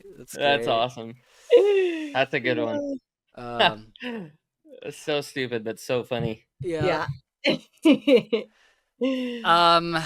Okay, so when Fleur Delacour walks down the aisle, she emits a glow that made everyone around her more beautiful. I thought that was kind of cool. It made Bill look like he had never been attacked by Fenrir. And so I thought that was kind of cool. Yeah. Because most of the time her ability is working to make herself look more beautiful. And on this day where it's supposed to be about her, it's her wedding, she's able to reverse it so that everybody else looks amazing. I thought, which is cool. I'm like, that's a cool little character moment, like a character moment that didn't need to be there, but I'm glad it is. Yeah. And then this quote broke my heart when Harry, he like looks back at Ginny and she's like laughing or something, and in his like narration or whatever, they had always seemed, he talks about like the moments spent under the tree at Hogwarts, like kind of cuddling out of the way and all this stuff. So he's talking about these memories. They had always seemed too good to be true, as though he had been stealing shining hours from a normal person's life, a person without a lightning-shaped scar on his forehead. I'm like, that is so sad. Mm-hmm. And like I mean, I think we can all kind of relate to some extent. Like there's probably some moments that we've all had in our life that are like these perfect moments that feel like either we don't deserve or like we like should belong to like somebody else. Um and I think that that's like really encapsulated well in this Mm-hmm. quote, and it really really broke my heart. Um, okay, so let's jump ahead. We get to number 12 Grimmauld Place after the attack at the wedding, and we get to see Sirius's room. He's got a Gryffindor banner and bikini Muggle girls posters just to like make his parents mad. It made me think of either Goblet of Fire or Order of the Phoenix, where like Lupin and Sirius and all of them are at number 12 Grimmauld Place, and I can just imagine Sirius being like, "Hey Lupin, like check out my room. Remember this? Like remember how mad this made them, or remember when we used to like hang out in here?" I was like, I could see them having a laugh about that. Yeah. Harry finds pictures of his parents and Lupin and the rest of the Order, and then there's a picture of Harry on his broom, and then his mom's letter talking about it, and it's been like ripped away. And then the letter mentions that Dumbledore had borrowed the cloak from the Potters to examine it because he believes that it was a Deathly Hallows. So he had it in his possession at the time, and thank God he did because then he was able to pass it on to Harry. Yep. But Sam, do you have any idea who ripped the letter? I don't. Okay, yeah, because that I don't think that was in the movie. Okay, Mm-mm. okay, yeah, that'll be a fun little reveal. Yeah, because the letter ends with, "It seems incredible that Dumbledore dot dot dot." Then they realize that RAB is Regulus Black, Sirius's Mhm. brother. So then there's this whole thing with Creature. What did you guys think of this with like Creature and the locket? And because Sam, this was a reveal for you, right? Like, because watching the movie today, I was like, the movie doesn't tell you that Regulus took Creature with Voldemort to go get the Mhm. necklace. And that's why he's so like tortured in the way that he is. But that Mm-hmm. was probably one of my favorite moments in the movie where they Harry gives him the locket, Yep. and then Creature is just like obsessed with Harry. It Yep. was one of my favorite moments of the book. Yeah, it is. Yeah. It is cool seeing Creature kind of do a 180 once he gets the locket. Yeah. You know, Yeah. like in the book, I think I don't. Maybe they did it in the movie too, but in the book, he's like calling Harry down for dinner. Like Yeah. supper's ready. Come Yeah. wash your hands. Make sure your hands are washed. Come sit down. I got a chair for you. Hot porridge. Hot Yeah. porridge. Yeah. Oh, And I it's was just like, French onion whoa, not who good is enough that? for you. I can make Yeah. this and that and Yeah. this. And Yes. and it Yeah. broke my heart when he had said, like, all right, well, I'll have this ready for you later tonight for dinner. I And then I know. couldn't go back. I was like, Oh no. Oh, killed it's me. so sad. Um, but yeah, what did you think about this reveal where Creature, they made him drink the potion, and then Regulus loved Creature enough to like get him to apparate out of there, and Mhm. then Regulus takes the real locket and he has or no. No. So then Regulus comes back with Creature, and instead of making Creature drink the potion again, Yes. he drinks it. Mm-hmm. And he tells Creature to take the locket. He could have just as easily told Creature, like, you're gonna have to drink this potion again or whatever. But instead, he decides to do it because he cares for Creature. Mm-hmm. I'm like, man, that is a cool twist. Yeah. That is a cool twist. Yeah, I mean, it was just another heartbreaking, like, house elf moment of the Mhm. things that they're forced to comply with. Yeah. And, look at what it did to him in the end. The guilt was clearly eating him. And it was just an unexpected moment of revelation, and then how he changes his views on Harry after Harry did, what to us seems like not that big a deal, but to Creature it meant everything. And so I really loved seeing that. Yeah, it was cool because they learned that Creature is loyal and favorable to the people that treat him with respect. Yep. And Sirius, even though he was one of the good guys, he never treated Creature with respect. Matter of fact, Creature was largely misunderstood. Yeah. And so for them to be like, for Harry to give him the necklace and to say, we want to finish the work that Regulus started and all this stuff. I think all of that is like really, really important. And so that was cool to see. Yeah. In the movie, I was roaring laughing when Creature comes in the door wrapped around Mundungus's head, and Mundungus is like, oh my god, and Creature's just like wrapped around his head, and Dobby is like following behind him, and then they let him go, and Dobby hops up onto the table, and he's like got his hands on his hips, and he's just like walking slowly down the table. And he's like, well, we found Mundungus, and then we brought him back here, and we're bringing him back for Harry Potter. And like, just very like, oh my god, I was laughing so proud of hard. himself. yeah, I was dying. Oh, he's like, I saw a Creature walking around in Nocturne Alley, and I didn't know what to make of it, so I followed him, and just like, I'm like, what? I'm like, this is everything I want from Dobby. Yeah. So yeah, that was great. But I will never get the image of Creature like wrapped around Mundungus's head coming through the door. I will never get that out of my head. Great. What did you guys think of when Lupin shows up and tries to join them, and what we find out about what his plan is? Yeah, that was a lot. Yeah, that was a lot. It was unexpected. Yeah, it was unexpected, but I also think it was, needed to be said, needed to happen. Yeah. So. Yeah. But yeah, it was kind of an intense scene. Yeah, a little talk. Yeah, I would have thought that he had gotten over this in the previous book when Tonks is like, I don't care that you're a werewolf, like, I want to marry you, and like all this stuff. And then again, he's here again when he's like, oh my god, she's pregnant. It's like, what did you think was going to happen? Like, what? Like, you're married. Like, like, no duh. And he's like, she's pregnant. He's like, I can't go on with this. I'm going to be a horrible father because I'm a werewolf and he's going to have my werewolf genes. And it's just like, I'm so confused as to what he thought the outcome of all this was going to be. Even if they weren't like trying to have kids, like it happens, Yeah.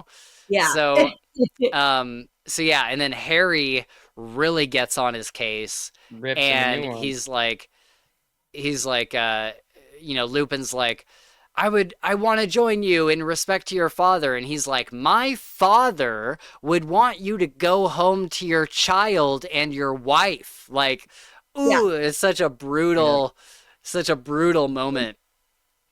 Yeah. So good. We learn that Muggleborns are being sent to Azkaban for stealing magic. And we see this later where Umbridge is like interrogating them, and she's like, where did you get your wand? And they're like, I got it from Ollivander's. And they're like, don't lie to me. Like, that whole thing was nuts. Yeah. I think I hate her the most out of all characters. I hate her the most. Yeah, she sucks. Mm-hmm. I wish these centaurs had ripped her to pieces. It really upsets me that they didn't. But in a way, she's like the perfect villain. Like, Rowling really made me hate her. So, yep. We get the Ministry for Magic thing. I guess like the best part of the whole Ministry for Magic is, one, Harry going into Umbridge's office and getting Mad Eye's eye that he later buries in the woods. And then Umbridge is interrogating Muggleborns, and Harry stupefies her, and Wexley and then he leads the rest of them down the flue flames. I When I was watching the movie today, I was literally like laughing so loud. If my roommate had been home, he would have heard me from the next room over. I was laughing so loud when Mary, they like get out to the common room and they're like about to run into the flue flames, and they do it a little bit differently in the movie where Ron in his polyjuice is like, go home and get the kids, like I'll meet you there, we need to get out of the country and all this stuff. And she's like, okay, and like wraps her arms around him and is like making out with Yep. him. And the camera just pans over to Harry and Hermione, who are just standing there in the middle of all of this chaos, in the middle of all this stuff going on. They're just like standing there, like just watching with their head cocked, like, huh. And when the kiss when the kiss ends, his polyjuice has worn off, and it's Ron, and she like steps back, and the real Reginald comes up, and he's like in boxers and a tank top, and he's like, Mary, who is that? And she's like looking at him, and Ron's just like, it's a long story, and just like runs away. I I was laughing so loud I could not stop. It I was like so the part when great. they're in the elevator and Harry's like, Ron, it's me. After Yeah. he, like, and Alvin came back, he's like, Ron, it's me. And Ron's like, Uh-huh. oh, yeah. Right. I Yeah, couldn't because Ron's recognize like, you. oh, good day today we're having, right? And Harry's Yeah. like, Ron, It's it's me. me. Yep. Oh, I did like the scene in the book where Harry is in the elevator with Arthur, and Arthur's like, you gave up those muggles and like all this stuff, like you're the reason that lady's down there being interrogated. And Harry has to like keep his cover. I wish he had been like, it's me, it's Harry. Like that would have been such a cool moment, because Arthur, out between him and Molly, Arthur was the one that was for them leaving and going and doing what they need to do. He was he was in line with what they wanted to do, where Molly was wanting to keep them back.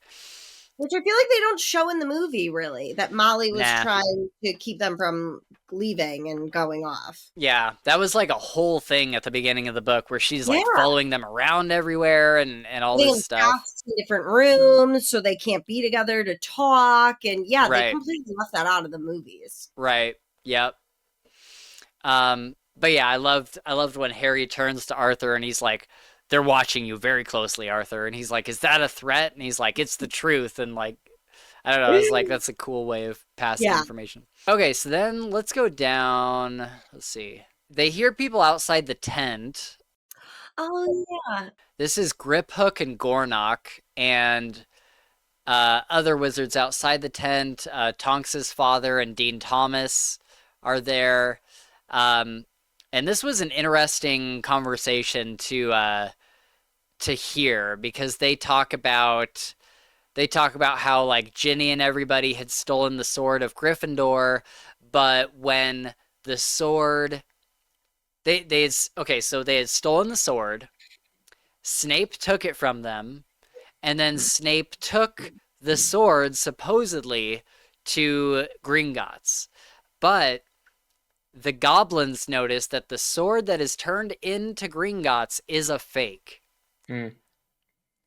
So, you know, I'm gonna forget to talk about this next time, so not to spoil anything, but Snape, the sword that Ginny stole was the real sword of Gryffindor.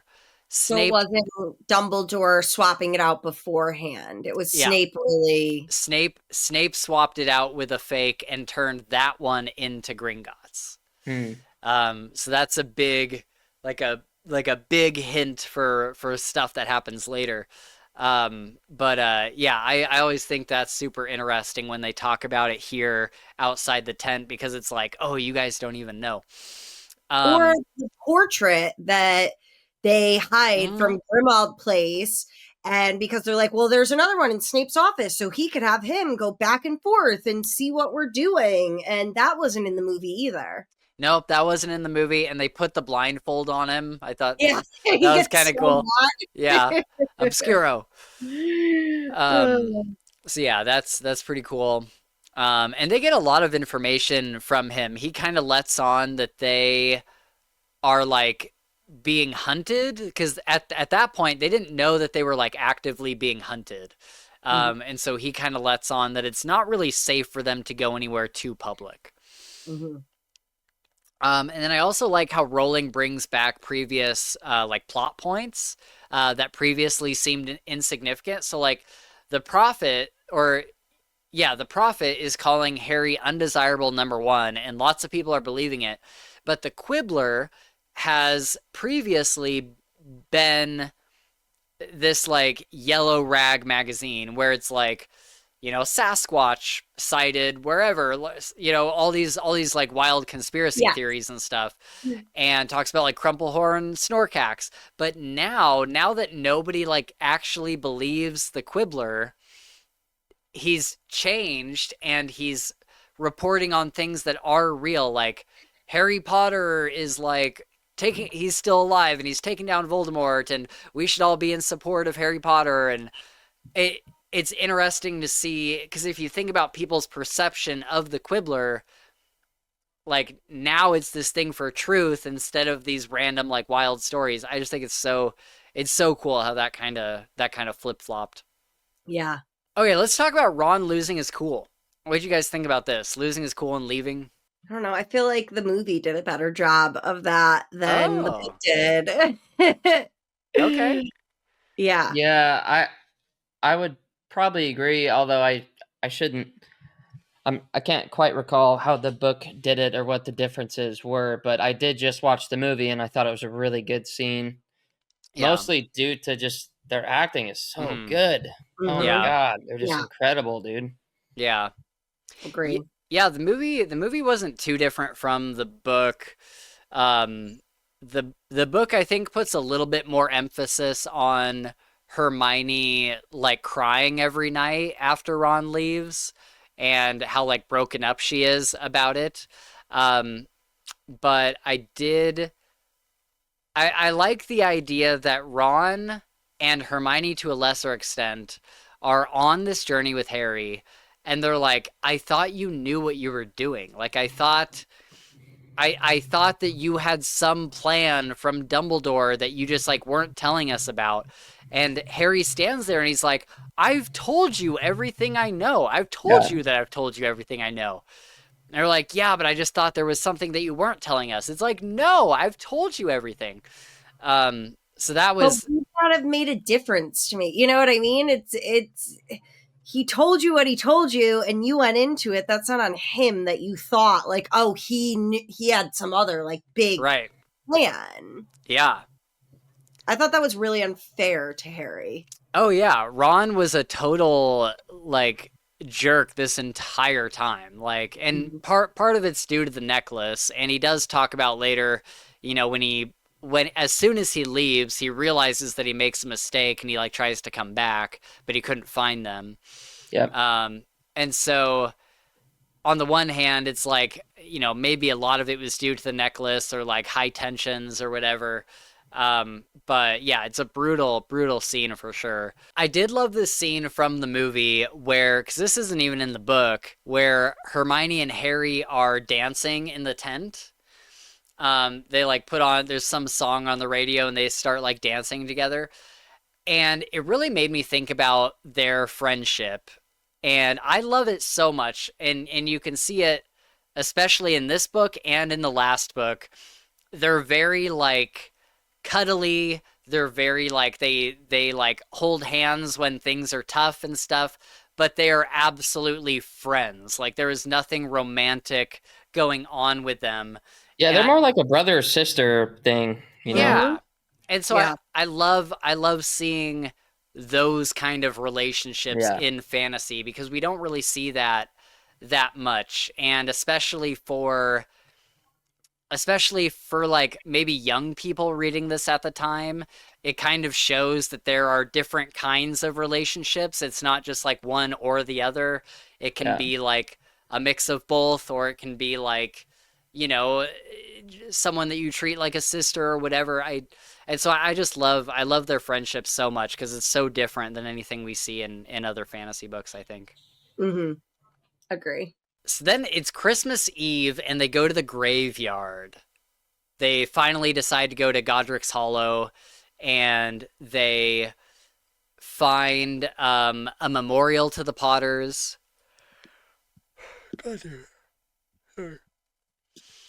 They find a memorial to the Potters, and then they see Kendra and Ariana Dumbledore's tombstone, and this is the one that says, there where your treasure is, there will your heart be also. And this is kind of what's going on with Harry throughout this book, is he's questioning Dumbledore, right? Because he's heard all these new things about how Dumbledore had this squib sister and how he mistreated her and all of this stuff, and you don't really know what the truth is because now Dumbledore is gone and there's no way to ask him. Mm-hmm.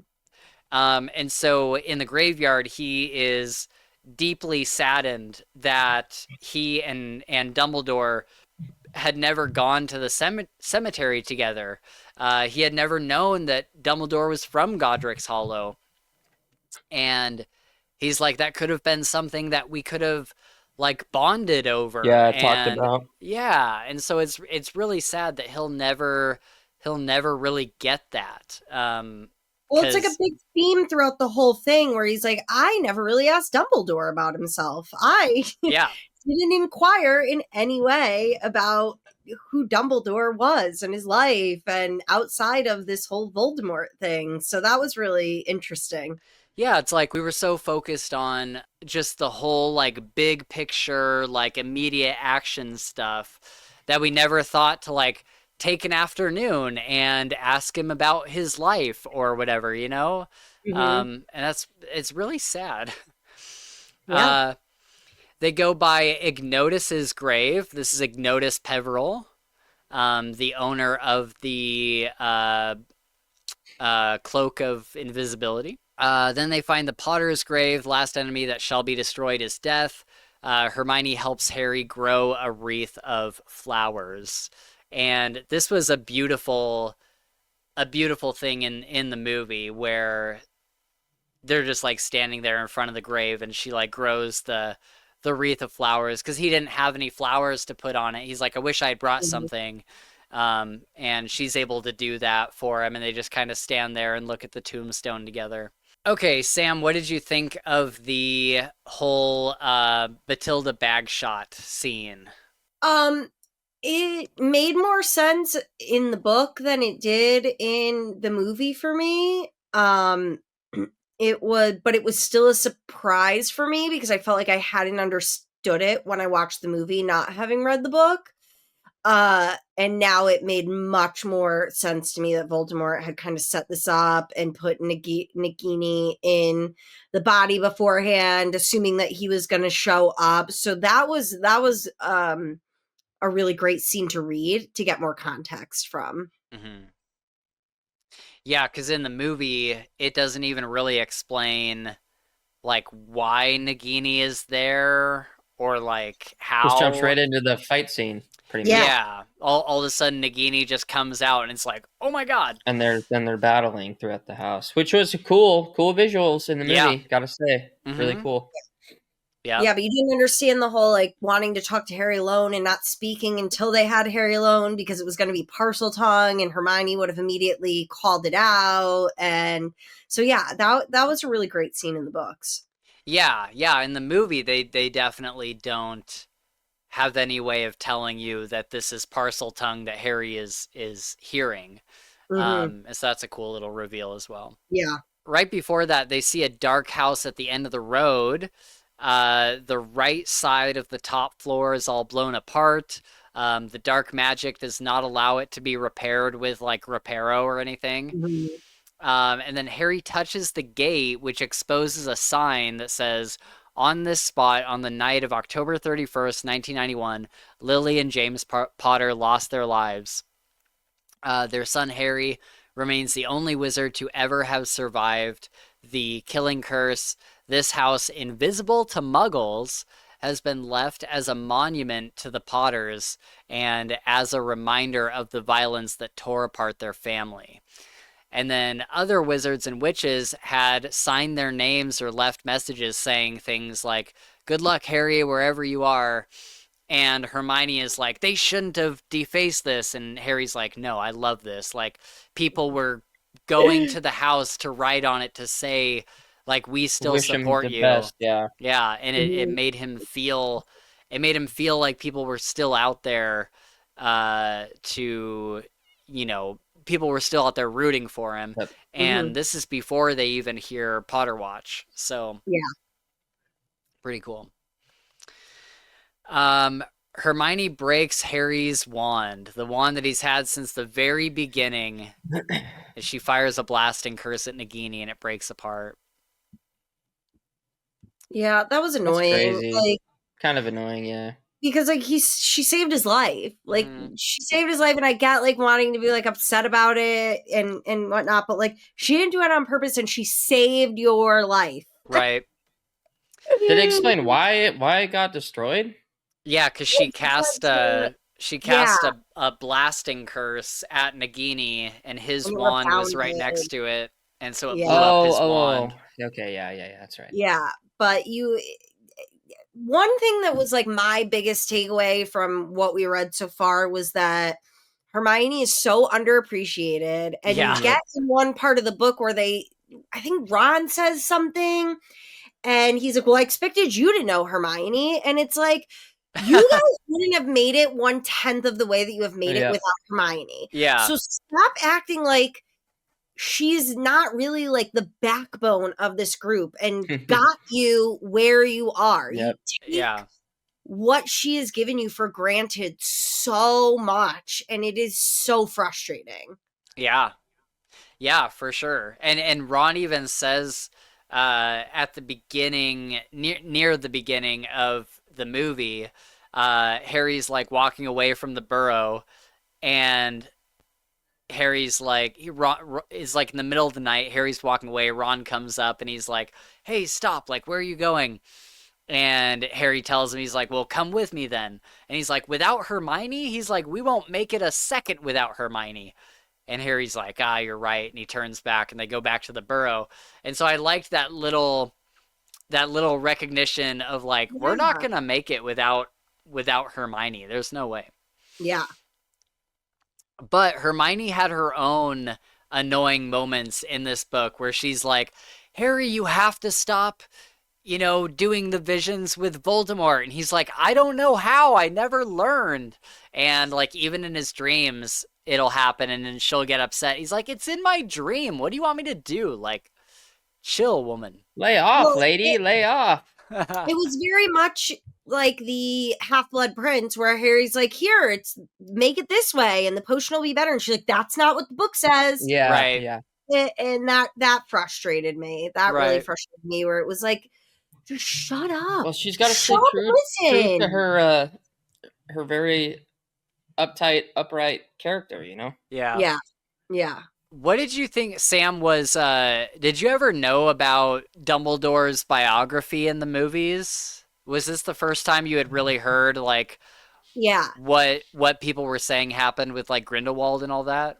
Yeah, and it was just really frustrating. It's one of those revisionist history type things Yes. where this person's not around to defend themselves, so we're just gonna crap on everything that they've done and Yeah. make it seem like they didn't do anything because I'm a bad person. So I want to feel better about myself for all of the nothing that I have done. And Yeah. it really angered me. It really angered me. And then it angered me that Harry was questioning who Dumbledore was and what his intentions had been. And it was like, don't let these people get in your head. Yeah. Just Especially because he knows who Rita Skeeter is. Like exactly. even Hermione said she was writing bad things about you. How could you trust anything that she'd say?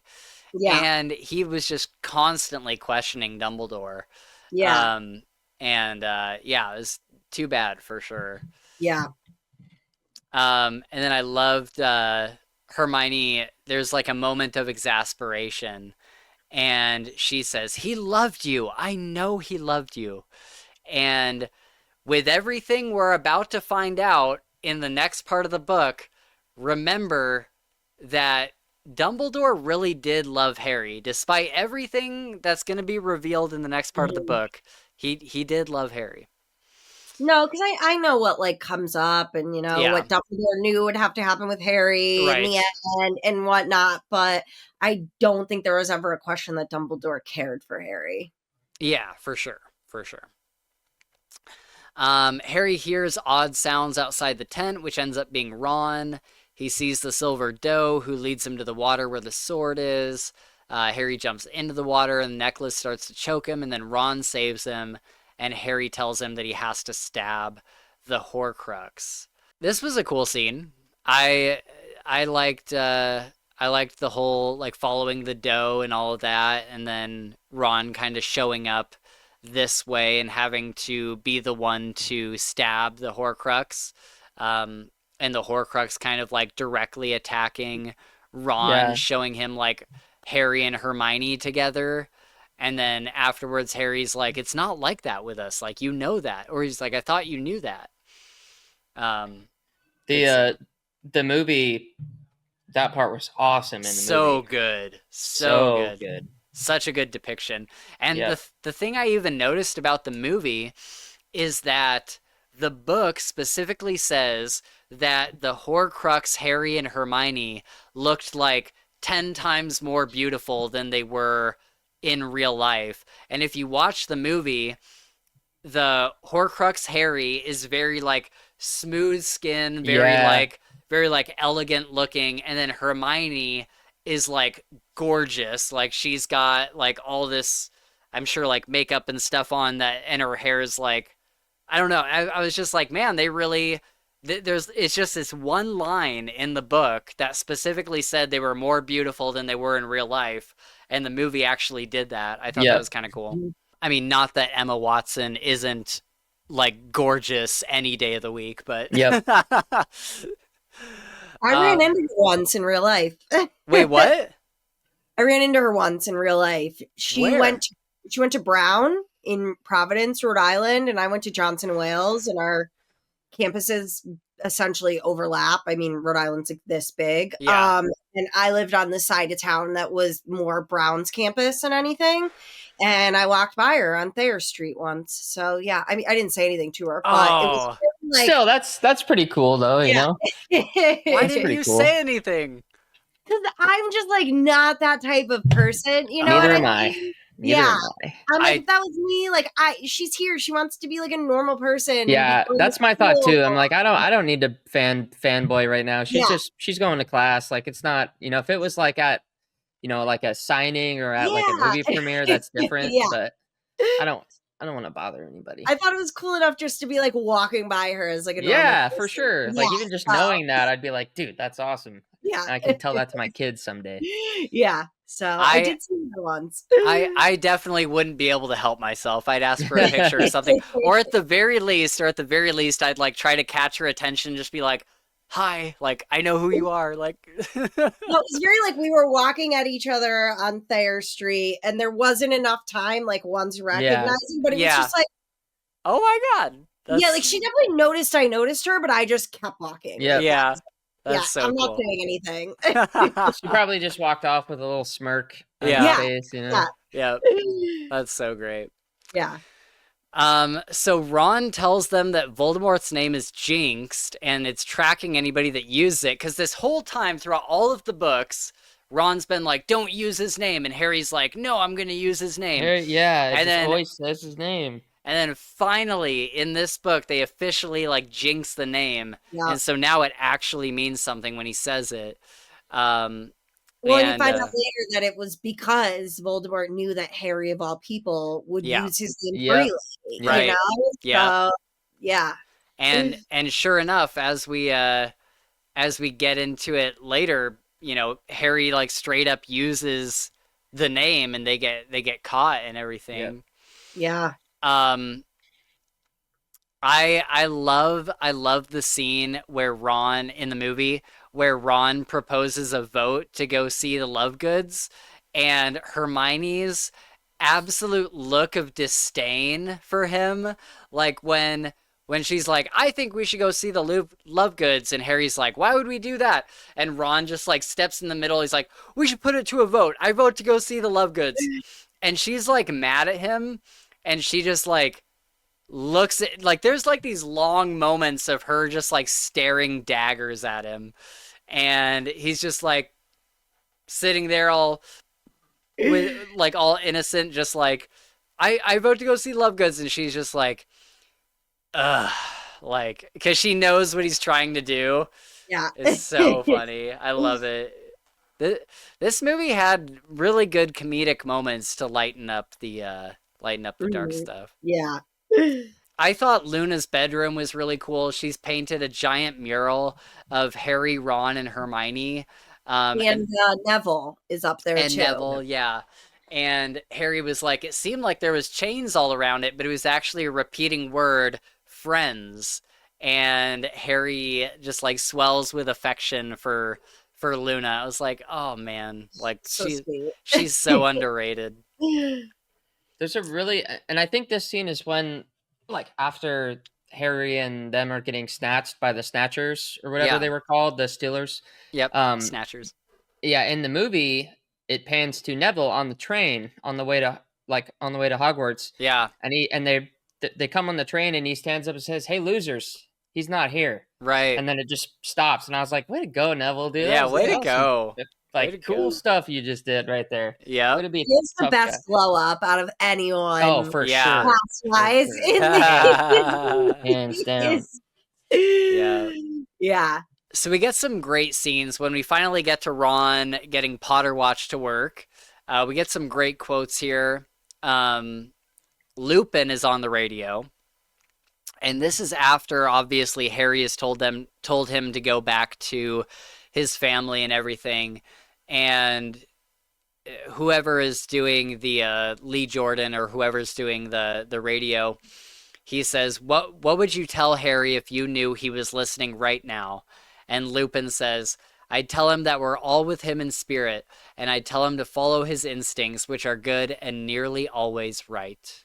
Yeah, it's awesome. And it's like, and then Ron reveals that Lupin did go back to Tonks and his child and everything. Hagrid escaped arrest on the grounds of Hogwarts and is on the run after hosting a Harry Potter support party in his hut. I'm like, that is such a Hagrid thing to do. Yep.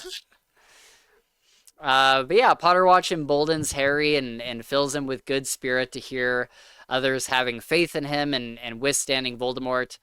And like I said, this was kind of the idea around this podcast is to bring what community we can closer together and all enjoy Harry Potter together. So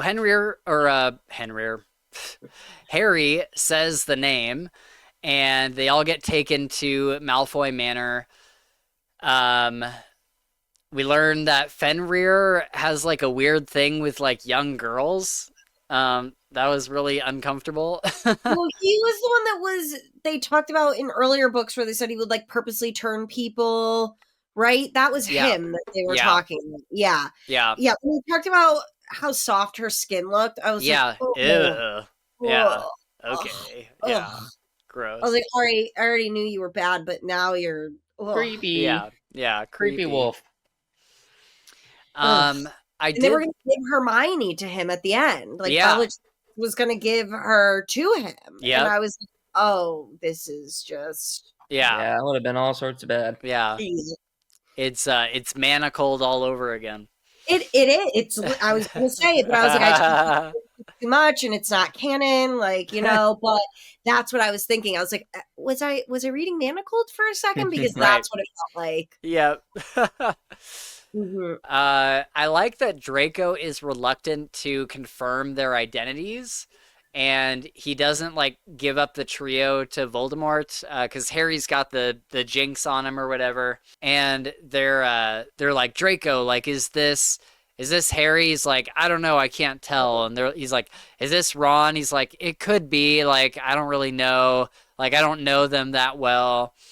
And so I like that Draco was starting to to have a little bit, just a little tiny bit of redemption here, because I've always thought that Draco should have gotten a better redemption arc in these books. Well, if you want that, read Manacled. Right, yeah. So Bellatrix sees the sword and tortures Hermione, and in the movie we actually see Hermione like carved like mud blood into her arm or whatever. And Bellatrix wants to know how they got into the vault, but Hermione's telling her like it's a fake sword, it's not real. Ron is crying out for Hermione, and Harry pulls out his piece of mirror, begging the eye that stares back at him for help. Now, Sam, do you know what's up with this mirror at this point? I have like a vague recollection, and I don't fully remember, and I was trying not to like ruin it for myself by Googling, because I was like, I'm not remembering enough, and I feel like it's going to be like a big reveal when I finally get there. So I don't. I'm not fully. Okay. Yeah. Okay, that's cool. Yeah, it's a good reveal. It comes up pretty soon in the next part of the book. Okay, good. But he asks the mirror for help, and Dobby shows up. Wormtail comes in. He asks Dobby to like take away the others, so he does that. There was a great moment in the movie where Dobby is like about to take Luna and the other guy, and she says, "Whenever you're ready, sir."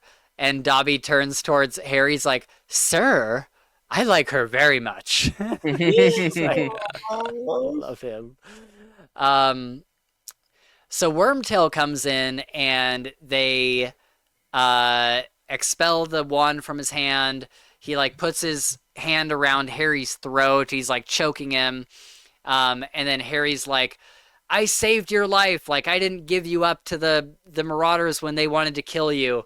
And he like slackens his grip a little bit, and Harry's able to get away. And then his own silver hand turns back on him and like kills himself, basically. And so that, because the silver hand is like a servant of Voldemort's, and so it's recognizing when Wormtail isn't doing his job. Yeah. Ron takes Peter's wand, which is pretty fitting. Harry takes Bellatrix's wand. And then they both drop their wands when Bellatrix holds a knife to Hermione's throat. In the book, Dobby drops a chandelier on Bellatrix and Hermione, and then Harry scoops up all three wands from Draco. So he's got Draco's, Bella's, and Peter's. And with all three of them, stupefies Fenrir, blasting him super far. And this is the first time that we see anybody, first time and the only time we ever see anybody using multiple wands in one blast. One spell, yeah. And so it's like, why aren't people doing this more? Like, it looked like it just... Yeah, it looked like it just like blasted him across the room. But in the movie, I was laughing again when Dobby isn't using magic to drop the chandelier. He's just up there unscrewing it with his hands. We just hear this ear, ear, ear, and everybody looks up, and it's Dobby just up there like furiously loosening the bolts. I was dying, and the chandelier comes down. Bellatrix says, this is all in the movie. Bellatrix says, "You could have killed me." And Dobby says, "Dobby never meant to kill, only maim. Or seriously injure." Yes. And she says, "How dare you defy your masters?" And Dobby says, he like stands up straight, and he says, "Dobby has no master. Dobby is a free elf. And Dobby has come to save Harry Potter and his friends." Yep. It's just like such an epic moment. Super epic. And so Dobby apparates them out of there, and at the last minute, Bellatrix throws the knife. When they get onto the beach, Dobby has the knife sticking out of his chest. And this part makes me cry every single time. When I was watching the movie earlier, I was crying so hard just watching the scene. And they did it so well in the movie. It was such a good scene in the movie. And the line from the book is, Harry Potter. And then with a little shudder, the elf became quite still, and his eyes were nothing more than great glassy orbs sprinkled with light from the stars that they could not see. Mm. And that's how the chapter ends. And that's a brutal way to end a chapter. It's amazing, amazing prose, and Yeah. just a brutal way to leave you. And so originally I was thinking, do we end there, or do we go to the next chapter, 24? Which I think the movie kind of does anyway. The movie kind Yeah. of goes to chapter 24, where he actually like digs the grave and everything. Um, but yeah, it's a brutal, like terrible way to end. Not like terrible as in bad, but just like an awful feeling way to end the chapter. Mhm. It makes me cry every single time. It's a character that I did not want to see die. And it's just awful. In the movie, Harry's holding him, and Dobby says, "Such a beautiful place to be with friends. Dobby is happy to be with his friend, Harry Potter." Mm. It's like, oh my God, my heart just breaks. Oh, yes. And oh my God, I was crying a lot during that scene. And Luna comes over and like closes his eyes. It's a hard scene to watch. It's a really difficult scene to go out on, because that's Yeah. after Harry, buries him and everything, that's the last scene of the movie, pretty much. Yeah. We get Voldemort taking the wand, but that's really the last scene of the movie. Um, so Harry digs a grave by hand for Dobby. He's like, if anybody tells me to dig it by magic, I'm going to be really upset. So they all let him do his thing. They all say their goodbyes. And Harry inscribes a tombstone for him that says, "Here lies Dobby, a free elf." Just like all of it is so just difficult. Like all Yeah. of it is so just brutal. Heartbreaking. Harry demands to talk to Griphook and Ollivander separately. Griphook says that Harry has garnered his respect by burying a house elf and by saving him, a goblin. And I was kind of thinking, like, this is the way that you support the other magical species, Hermione. Like, not this whole spew thing. Like, do it the way Yeah. that Harry's doing it, where he like actually has respect for Yep. these other races, and Mhm. treats them like people. Mhm. Um, and so I thought that was kind of interesting. The book doesn't like explicitly say like, see, this is how you do it, but it's definitely the vibe I got. Yeah. Harry wants to get into the bank. He believes that Voldemort would have seen it as really belonging to the wizarding community, to keep his things there. Um, and so that's kind of where they're headed next. Ollivander can't repair Harry's wand, but since Harry won the wand from Draco, he should be able to use it and use it well. They discuss the Priori Incantatem, where the twin core wands essentially fought each other, but because of Harry's courage and strength of character, it overcame Voldemort's wand and snapped it. Huh. Ollivander doesn't know what the Deathly Hallows are.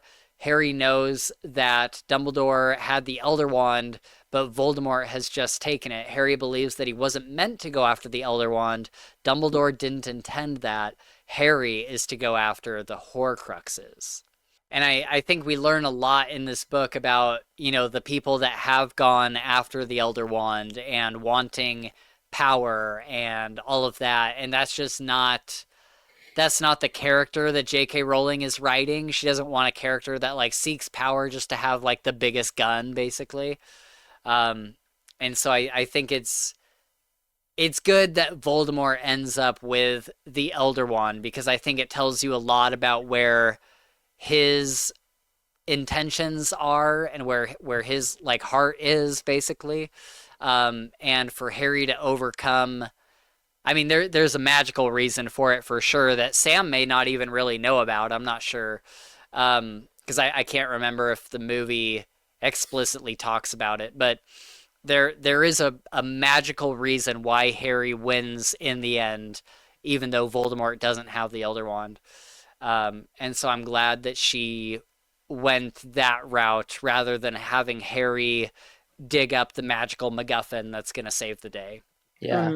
So in the movie, Grindelwald gives up the location of the Elder Wand gleefully, but in the book, Grindelwald defies Voldemort and tells him that he's not going to tell him where it is, and Voldemort kills him and uses deductive reasoning, thinking, well, they had like this big duel back in the day.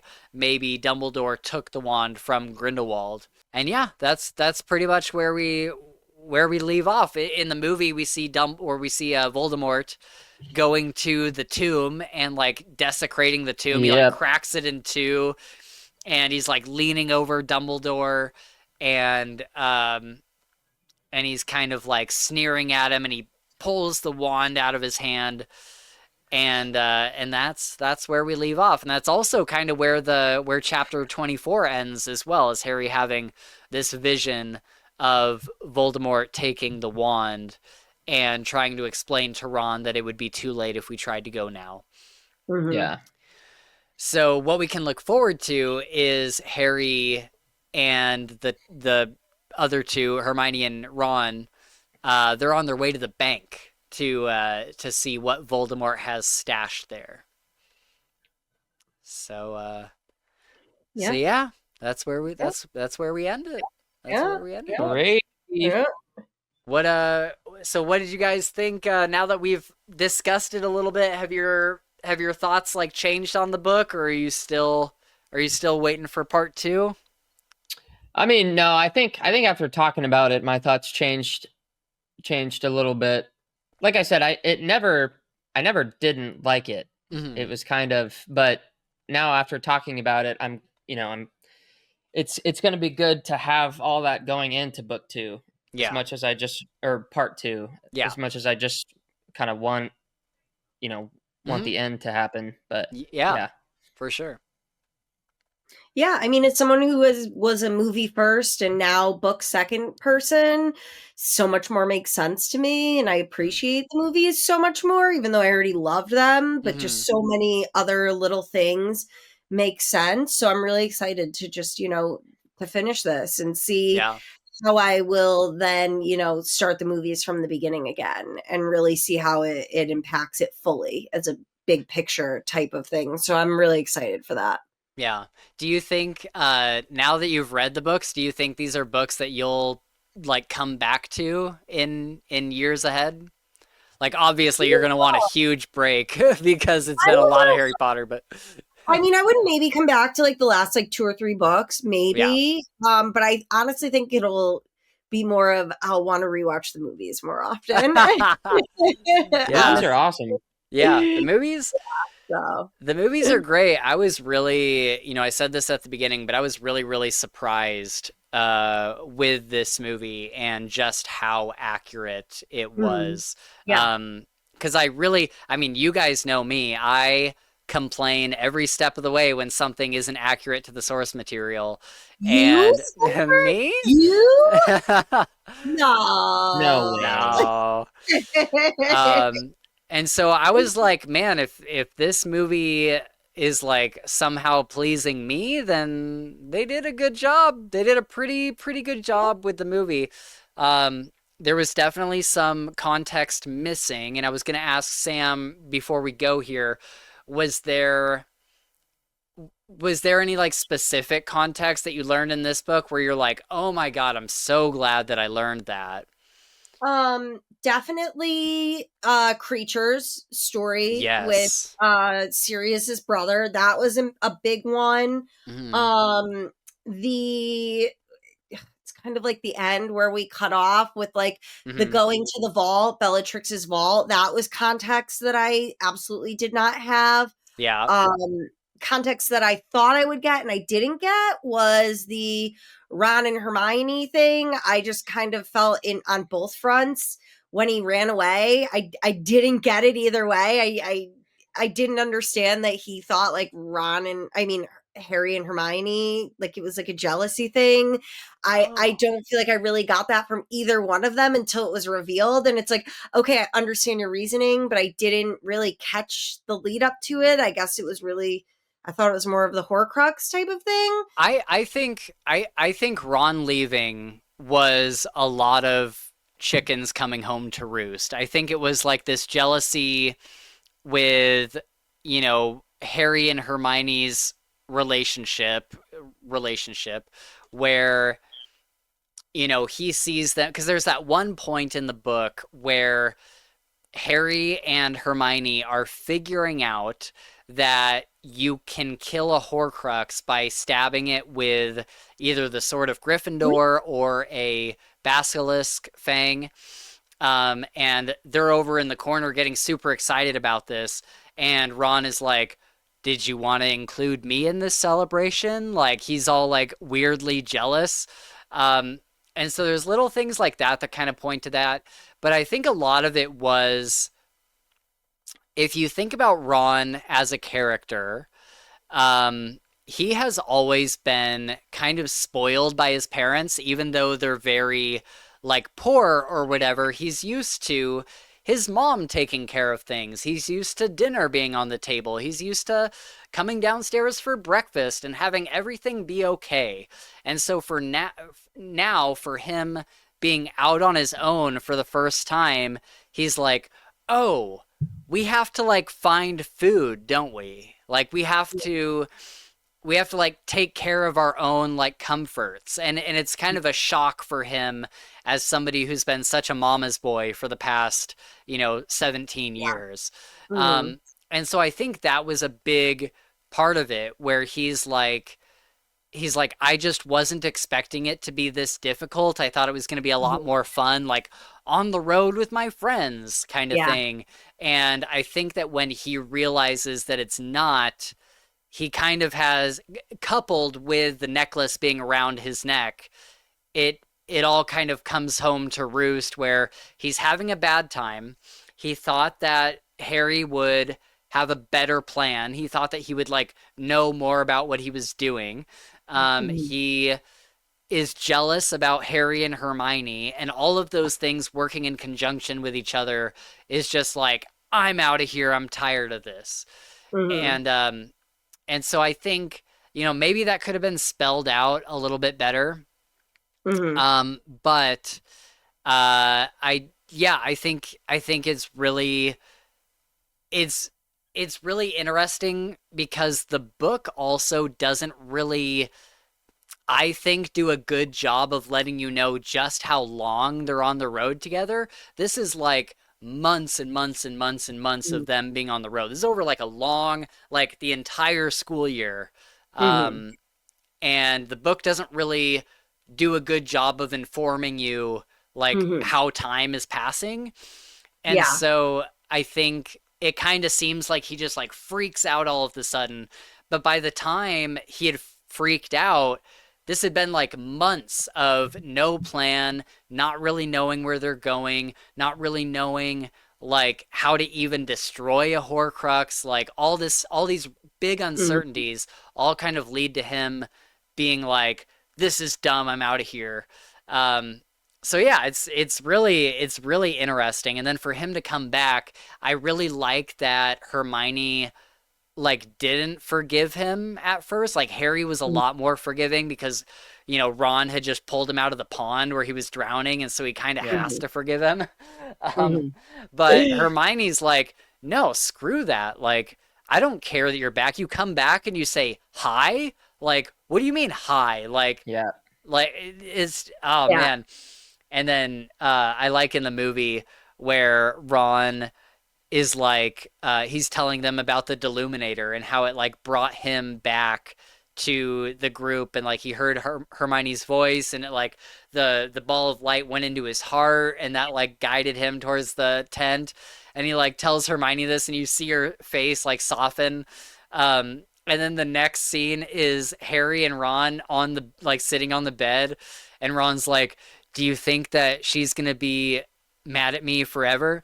And Harry's like, I don't know, mate. Keep telling her about the little ball that went into your heart, and she'll probably forgive you.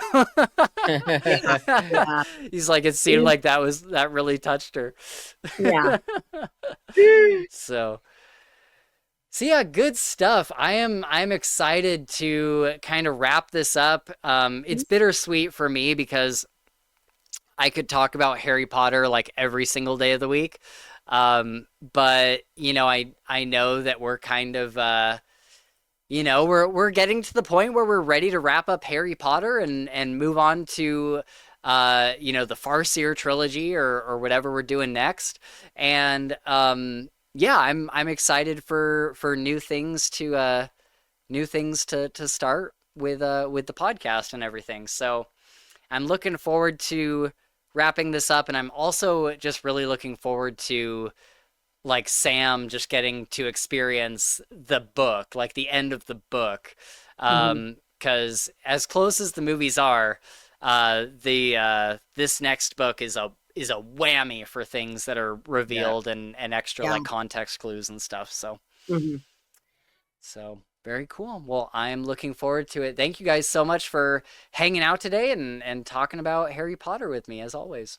All right, everyone. It is time once again to go back to our house common rooms and prepare for the next episode of Potter Watch, where we'll be discussing Harry Potter and the Deathly Hallows Part 2. Let us know down below in the comments what your favorite Harry Potter moments are, and I'm especially interested to see what you think of the differences between the movies and the books, both from this installment and the ones before, or whatever, or Part 2, or whatever you want to talk about, because all spoilers are permitted down there.